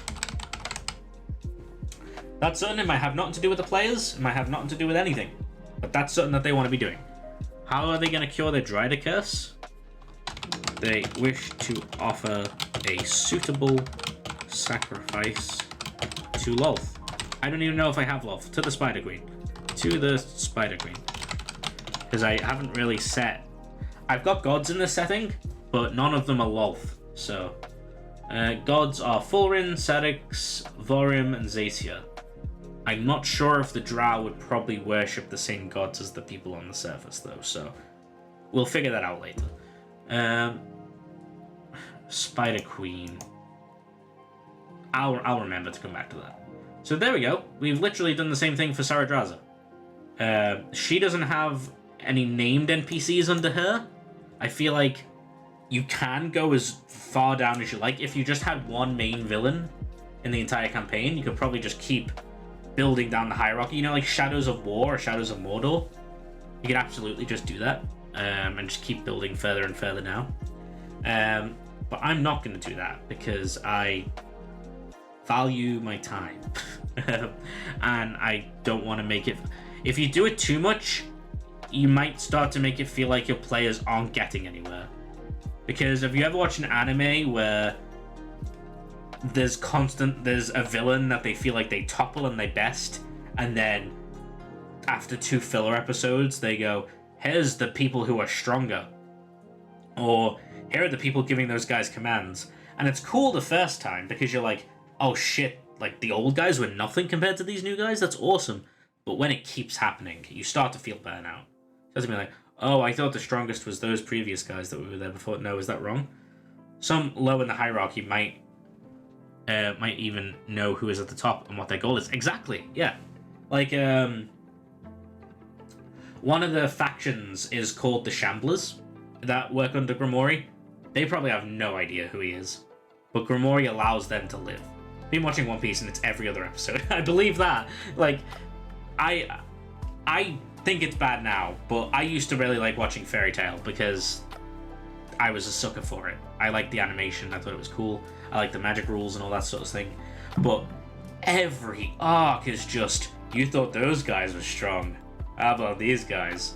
And I understand they've kind of got to do that, but they could really phrase it better. If you sat there and just kept making the players be like, aha, you thought this guy was at the tippy top? No, this guy is. It can work, just don't make it feel like a slog or like they're not getting anywhere. If Saradraza is taken care of by the party and they're killed, Grimoire should care. Or at least be like, well, that's something worth looking into. The party shouldn't feel like that they wasted their time. I remember nothing of Fairy Tail other than Funny Blue Cat and Ice Guy being naked. Fairy Tail, I think, got a flack because it was pretty baity and they had a lot of fan servicey, and some characters were like that thing where it's like, I'm an 1,000-year-old child, so it's okay to, but like, so going back to it, probably not the best. As a kid, I didn't really understand, but like, it's like the Fire Emblem thing where they go like, hi, I'm Tiki, I'm an 1,000-year-old girl, but I look 12, so, date me. Anime be like that. Where are they? They're probably in here. However, they're underground, but they are going to be at House Saradraza. So, there we go. So yeah, they generally exist in the same area as Grimoire. If I had a map in the document at the moment, I only really have the paperback version, I would probably do a little circle or something like that. Okay, so we should actually, I should actually be able to see which one Grimoire is. Yeah, Grimoire's here. Alright, cool. So generally, he's got a lot more written about him compared to other ones. This probably has the most writing, so that makes sense. This is, by the way, this is our graph of all the different things that we've been working on. So, Grimoire is here, and they are connected to these three. Ooh, that's pretty. I love this. One sec, there's something I can do, and I'm absolutely a sucker for doing this. Let me, you can see a time lapse of where I started.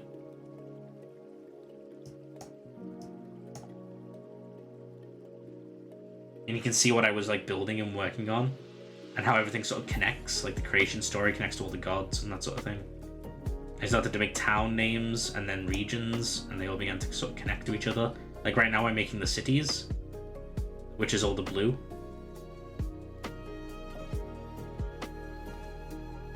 I love how it's all jiggly, me too. Yep. And then there's me making the villains the other day. So that's where we're at the moment. This is called Obsidian Notes, and it absolutely gives me a serotonin boost to see it work. So, absolutely. And then all the races in the campaign, I have this bit, Races of Elune, which is the name of the world. You've got the Aquals, the Iraza, the Umbral, and they're connected to everything. So the Vastra are a big part of my campaign because they are like the humans of this world, you know? So you go from the races, they go to Vastra. Vastra can be found in Destit most of all. Destit is a part of Miraja, and Miraja is connected to all these regions. So you can kind of see how everything sort of connects, and I like that. I like being able to be like, why is this connected to that? Oh, okay, that's connected to that because of this.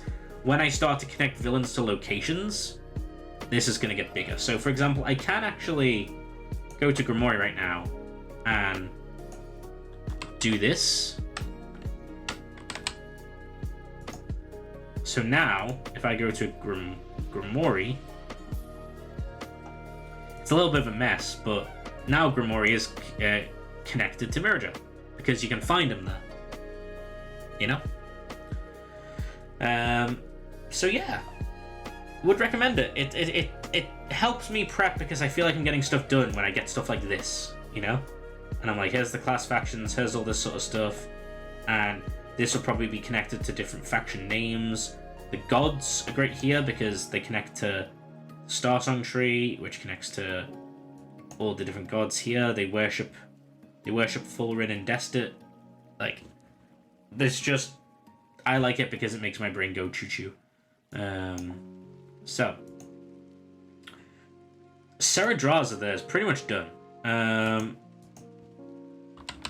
She makes sense. She is a Dryder, an arachnid woman. She, why is she a villain? She takes slaves in the Underdark. They protect Grimoire's lake, and Grimoire is a problem.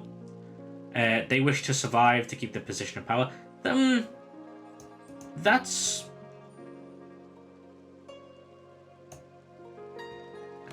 actually wrong. I've done a mistake there. This should probably be in what they want. But why are they a villain? They protect Grimoire's lake, they take slaves in the Underdark, and they commit acts of cannibalism. They plot assassinations of noble houses. Will there eventually be split-offs from the class factions for specific subclasses? Yes, actually. I'm gonna go open a Google Doc because you just said that, and I'm gonna go on a slight tangent with you for a second, Edwin. I'll open up my other big setting thing. So, for example,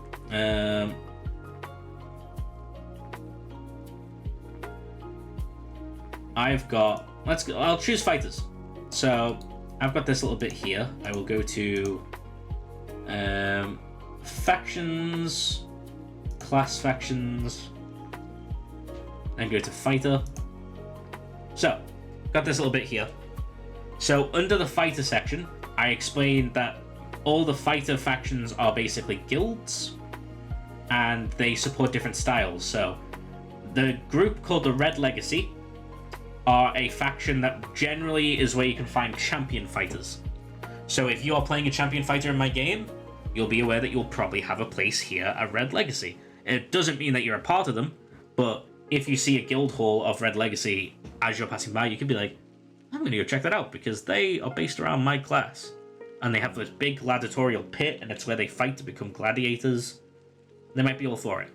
The Faded Brigade is set to Battle Masters, so we're like, you know, they're a mercenary company, but they're based on strategy, and Battle Masters might be like, yo, they're doing what I do. You know, you kind of want players to feel that cool. bit where they're like, you know, I feel like I can belong somewhere in the world. There's a monastery, which can be for monks. You know, a monk might be like, I have an interest in this, but this is generally where samurai fighters can go. You know, I've got different bit. I've got like ranger conclaves and what different conclaves of rangers do. Rangers work a little differently in my campaign because I say in one world there's like 13 rangers. I use 13 because it's a fun number, but like 13 rangers exist in the entire campaign. If your players decide to be one, then they have taken up one of those numbers, you know, and I will be like, okay, yeah, sure, I'll get rid of it. I'll get rid of one of mine, and you're playing one. Just because I like the idea of doing something cool with Ranger like that, where they protect something, kind of like Aragorn, you know, like Strider in Lord of the Rings, and they are one of the few who protect a certain conclave. They are part of a certain conclave, and they are a warden of a certain location. That's just something I like doing, and I think I spell like that. Bastion. Yeah. Okay. Cool.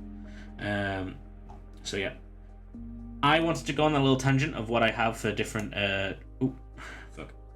class sections.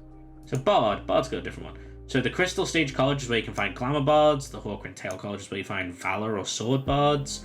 The Blundellhearth College of Excellence is where you find Lore or Whisper Bards. Like, not all of them are going to be in the same towns. You know, I'm going to dot them around whenever I'm making a location. For example, in Alfire, I will go to Alphos. And in businesses, I will probably put down... Yeah, so there's a Hunters Guild known as the Independent. So that is where you can find a Hunters Guild. I will probably connect that up with the old factions and kind of make that work. But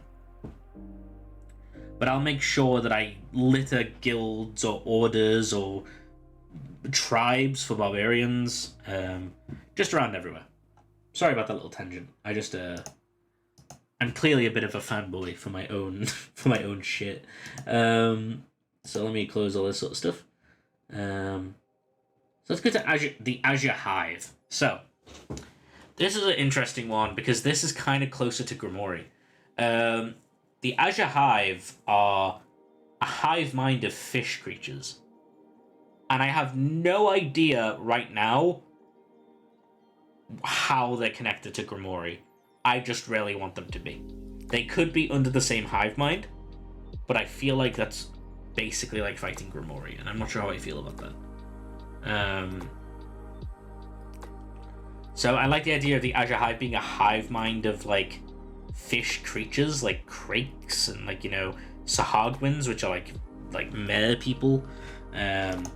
So let me just grab this little fella. Look at this little fella. He's got sunglasses on. Alright. Bop bop. Beep up. Alright. Why are they a villain? Why are the Azure Hive villains? Or the fish? Let me go read about Sahagwins. Actually, I don't know why they're villains. What's their alignments? I'm gonna check out the good old monster manual here.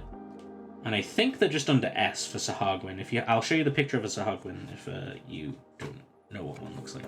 Because I don't know if I know what by heart one looks like. There's Githyanki, there's Grell, Grick, Hippogriff, Kuatoa. There we go. We probably want to read a little bit about Kuatoa. I love Kuatoa. That's, these guys, they're under a large aboleth hive mind, and once you created before, really want to eat those aboleth. They're hard to get to deep hard to get in the ocean. Yeah, that's true. So actually, that's probably something we do want leaning into that. I will read a little bit about the Kuatoa. So, Kuatoa are degenerate fish-like humanoids that once inhabited the shores and islands of the surface world. Long ago, humans and their ilk drove the Kuatoa underground, where they dwell in madness and everlasting night. Kuatoa can no longer abide daylight. So they are like fish creatures of darkness now, and they look ugly, and I love them. They are amazing. These are my kind of enemy, you know? I love them. So, they're mad slaves. At the height of the Illithid Empire, the Illithid are mind flayers, the Kuatoa The Mind Flayers captured Kuo-toa by the thousands and forced them into bondage. The Kuo-toa were simple creatures, never meant to endure the oppressive mental force the Illithid unleashed against them. By the time the Mind Flayers abandoned them, the prolonged psychic subjugation endured by the Kuo-toa had driven them mad. So they were little fish fellas. They weren't meant to be able to endure the mental powers of a Mind Flayer dominating their mind. So they went crazy. They were held on for so long that they all went insane. Their minds shattered beyond repair, the Kuo-toa adopted a religious fervor, inventing gods to protect them against threats. Most notable of these threats are the Drow, which have slain the Kuo-toa on sight since the days when the two races first met. So, two interesting bits there. They're extremely religious, and Drow fight them. I will use both of those things. I will list them down in here, because there is a very, very cool thing the Kuo-toa do, which I love. It's one of my favorite villain things, or favorite minion thing that they do. Kuo-toa can believe so hard in a god that they made up, their gods become real. Exactly. Yes, that is exactly it. They will just will it to existence because they are that dedicated in their worship. Which is fucking cool. That's like one of my favorite bits of minion. Like, you know, I love goblins, I love little wacky goblin guys, I love kobolds and troglodytes. Kuo-toa are where my fishy boys, you know, that's where they shine. They are under a large aboleth hive mind, and the one you created before really want to eat those aboleth, but they are hard to get to deep in the ocean. Yeah. So these Kuo-toa and these Sahagwin, I think, are part of like the ecosystem of where Grimoire does reside. So they probably are connected in some way to that aboleth, to the aboleth mind, but like, maybe they have a god that they worship, you know? Maybe the Azure Hive is what they worship. Maybe the Azure Hive isn't even real, but then they made it real. So let's read a little bit more about aboleth, because I'm actually enjoying this. And the fact is that Drow find and kill them. So maybe there is conflict between two generals there, because we have General Saradraza, who is a Drow, and we have the Azure Hive, which consists of Kuo-toa. And they can be at odds. The two generals can be fighting, maybe even for power, maybe just because of survival, but they are still working under the same villain. So maybe you could get Saradraza to side with you, but maybe you don't trust her because she's a cunning assassin-like being, so you go with the very simple fish creatures who, at least, while they're very, very evil or crazy, you at least know that they're not going to be cunning against you. So that comes into a whole sort of dichotomy of what you want to do, who you want to side with, and that's just from reading what fish people are, you know? There's a lot you can kind of be working with here. It is wonderful. This is the part that I love. God makers. The Kuo-toa worship gods of their own insane creation. But if enough Kuo-toa believe that a god is real, the energy of their collective subconscious can cause that god to manifest as a physical entity. The form a Kuo-toa god takes depends on the inspiration for its divine image, and is usually a random or nonsensical. One of their most revered gods of the Kuo-toa is Blip-Dool-Poop, the sea mother, who takes the form of a female human with a crayfish head, a crayfish claws, and an articulated shell covering her shoulders. Blip-Dool-Poop was likely invented by a Kuo-toa that improved on a broken human statue by adding the limbs and head of a crustacean. In sudden awe of its limbs and in sudden awe of its handiwork, it then named the resulting form a god. Kuo-toa that cross paths with an aboleth often find themselves worshipping it as a god, their madness blinding them to the fact that the aboleth is merely using them for their own nefarious ends. So, there we go. They even talked about aboleths in it. Makes sense. Kuo-toa want to find faith in something. Maybe Grimoire ate their god. You know, and then what do you worship when your god is eaten? You'd worship that thing. They literally see Grimoire as a higher being, and they wish to be able to make it ascend. They wish to worship it. They probably make idols in their name. They probably have paladins in the name of Grimoire, and that probably only makes Grimoire stronger. You know, that's probably why they keep them living, because they are zealous under the name of Grimoire. That'd make 100% sense. There's a little bit of extra information here about them. They are theocratic rulers. Kuo-toa archpriests are surrounded by fanatical devotees of their faith. The archpriests of a Kuo-toa domain demands that all its subjects worship a specific god. An archpriest's mad belief in its god is so fervent that it manifests the powers of a high cleric. The archpriests can also bestow spells to devout underlings called whips. One or more of these whips are also the archpriest's children, and their primary role in Kuo-toan society is to fight to the death to claim the throne when the archpriest dies. If a whip displeases the archpriest can strip it of its spellcasting ability, if not its life. Whispered you art for Azure Hive Sahagwin Assassin. Ooh. Let me I'll go have a little snoop at that. I assume that's on Twitch. Let me go. Oh, I can see the whispers. Alright, okay, awesome.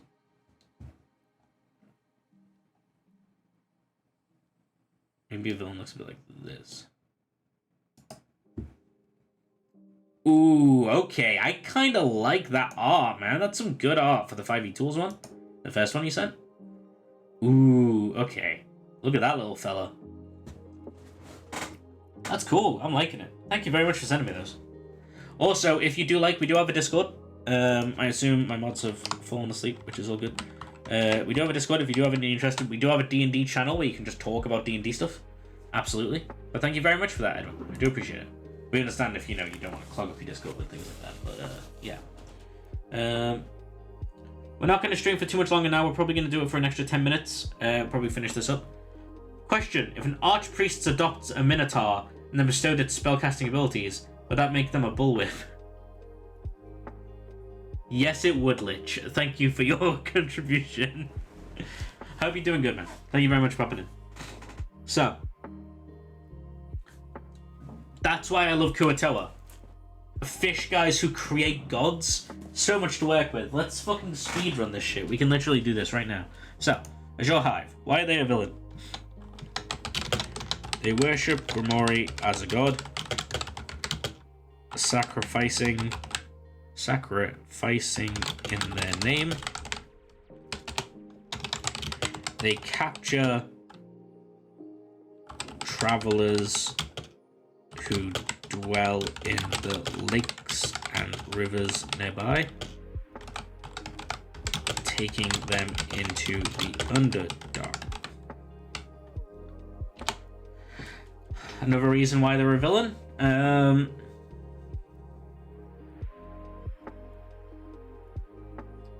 mean, that's pretty darn good reasons.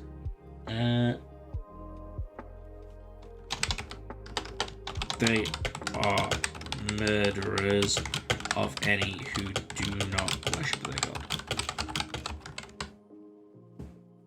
Wonderful. Why are they a villain? What do they want? They wish to be seen... Well, no, that's a bit lazy. They wish to be... What if they target religious communities nearby? Absolutely, they probably do. Why are they villain? They target...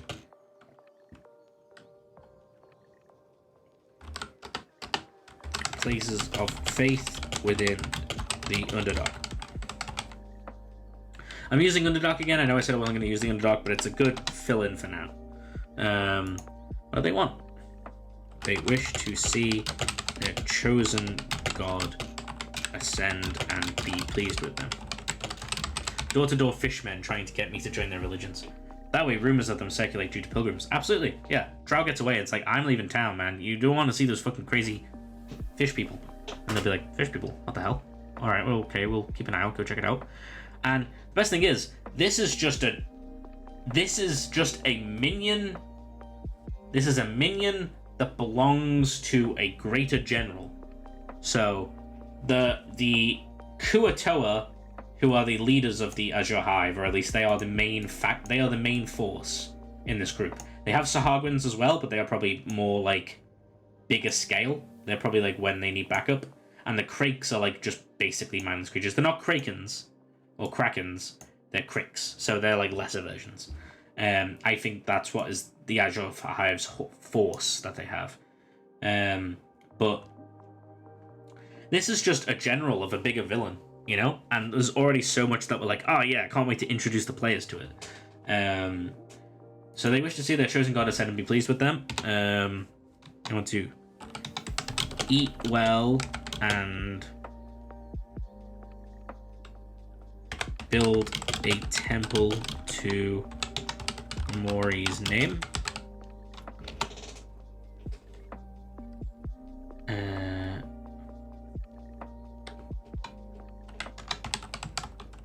Create stronger soldiers to protect the temple.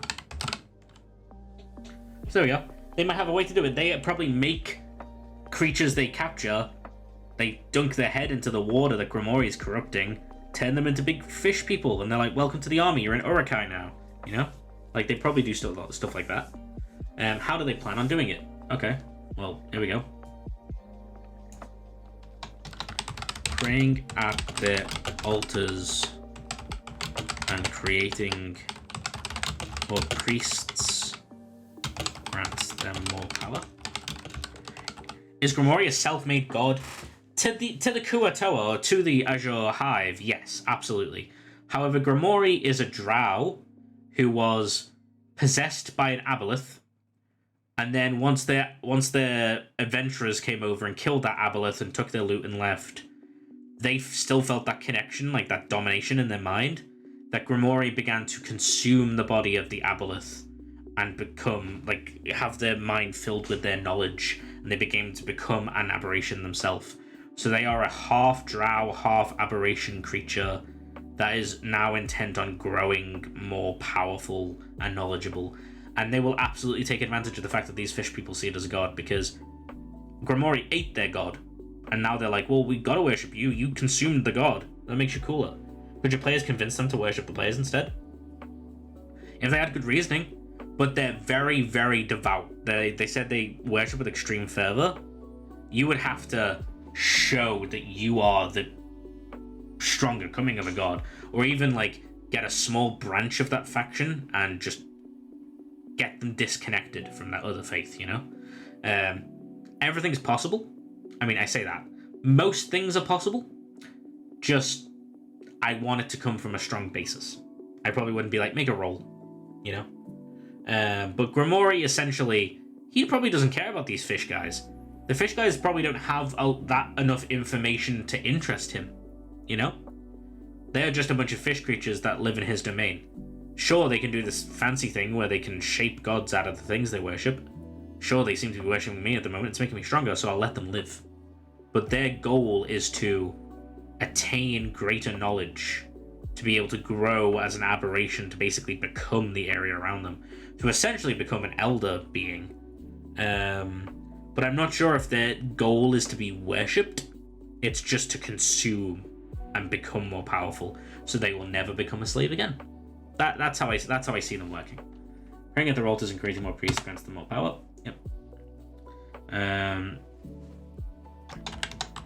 Capturing mortals and corrupting them.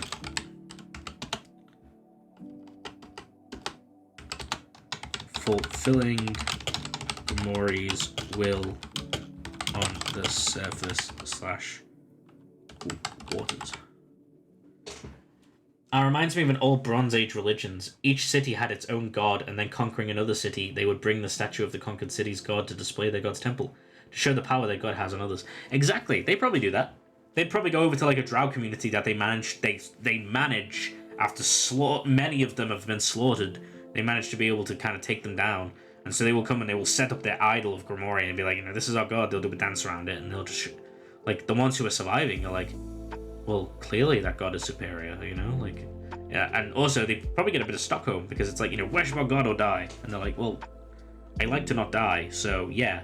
But then they gradually, it becomes a part of their life, don't they? They start to corrupt, they start to get, you know, more in their brain. So where are they? We're gonna go southeast underground. I'm gonna call it like I'm gonna call it Deep Cove for now, because I'm not really sure where they are, but that's their location. Okay, that's Azure Hive. I'm literally about to wrap up, but the Shamblers, I will show you guys. Literally, the Shamblers are aberrations that aren't smart enough to be eaten by Grimoire. So, let me pop all this here. Let me get rid of this.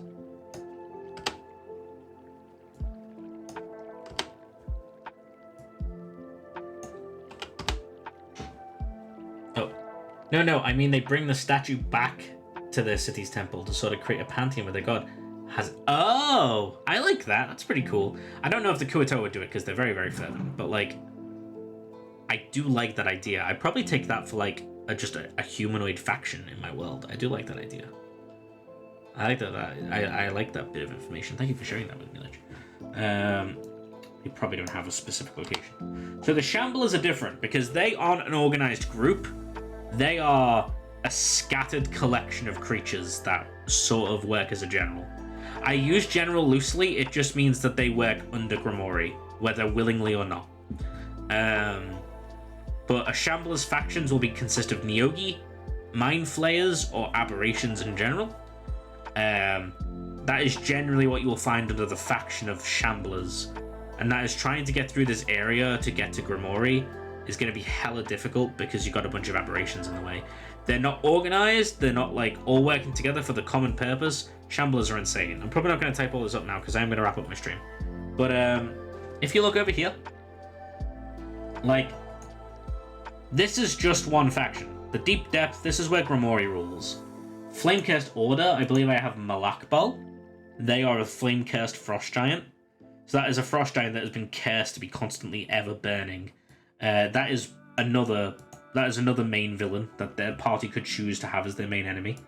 A Hobgoblin Empire, I believe Sovereign Vasilix is a Hobgoblin Emperor who owns this giant empire that they rule. Like, that one probably has the most sensical chain of command because they actually have generals and giants that, like, you know, work with them. But that is a faction of itself that the party could decide to fight against. Jix's Court.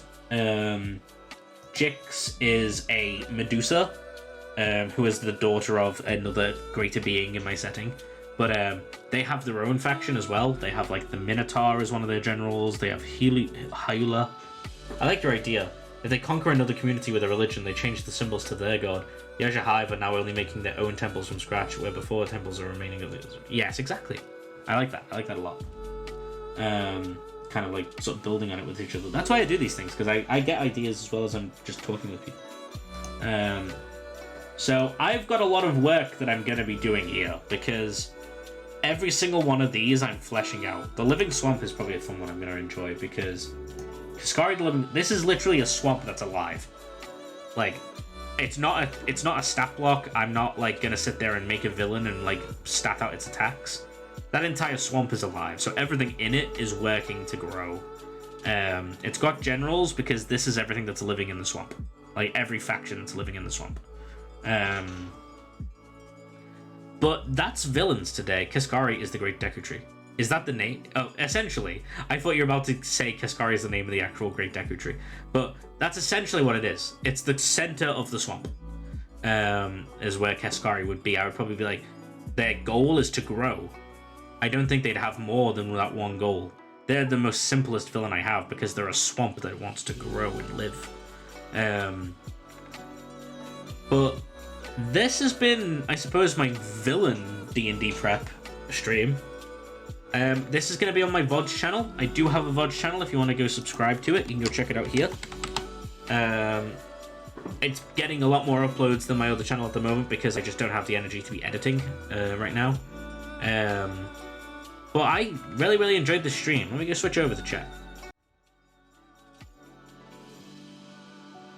Please do let me know if you guys actually want me to keep doing world building streams, because I generally only really do them when I'm in the mood to do world building, but if I know people are listening out for them, then I'll do them more. Today, before we did actually get into making enemies, I gave players talking to you guys like you're my players. I gave you guys a choice whether you wanted me to work on villains or on location. Next time, if people like, I will work on how to build an interesting location. I've got a whole bunch. I've built a whole map over there. And I will happily talk about at least my tips and tricks. I say things like that, like it's fact, or like this is how you make it good. This is what I do, and they work for me. So that's all from me. We're gonna go raid Magnum because he is playing Pokemon Yellow at the moment. But I think I've spelled that correctly. Yeah, we're gonna give him some blood. We do have a Discord. If you would like to go over there and you share some of your D&D stories, if you want to, like, talk about all the sort of things you've done in your campaign or your world buildings, I would love to see them. I would love to hear about them. I had a lot of fun with the stream today. We're gonna make sure that we post everything and make sure that, like, like the VOD kind of goes up. Please do let me know if you do have an interest in seeing more D&D stuff, because I made my channel, first of all, because I wanted to do D&D stuff. But I generally want to know if this is the best format, because I know I ramble a lot. So I'm not sure if this is the best format for these kind of streams. But thank you very much for watching, everybody. Take care of yourselves. Take care of each other. Bye for now. And I'll see you guys next time. Bye. It is fun to ramble. See you later, bro.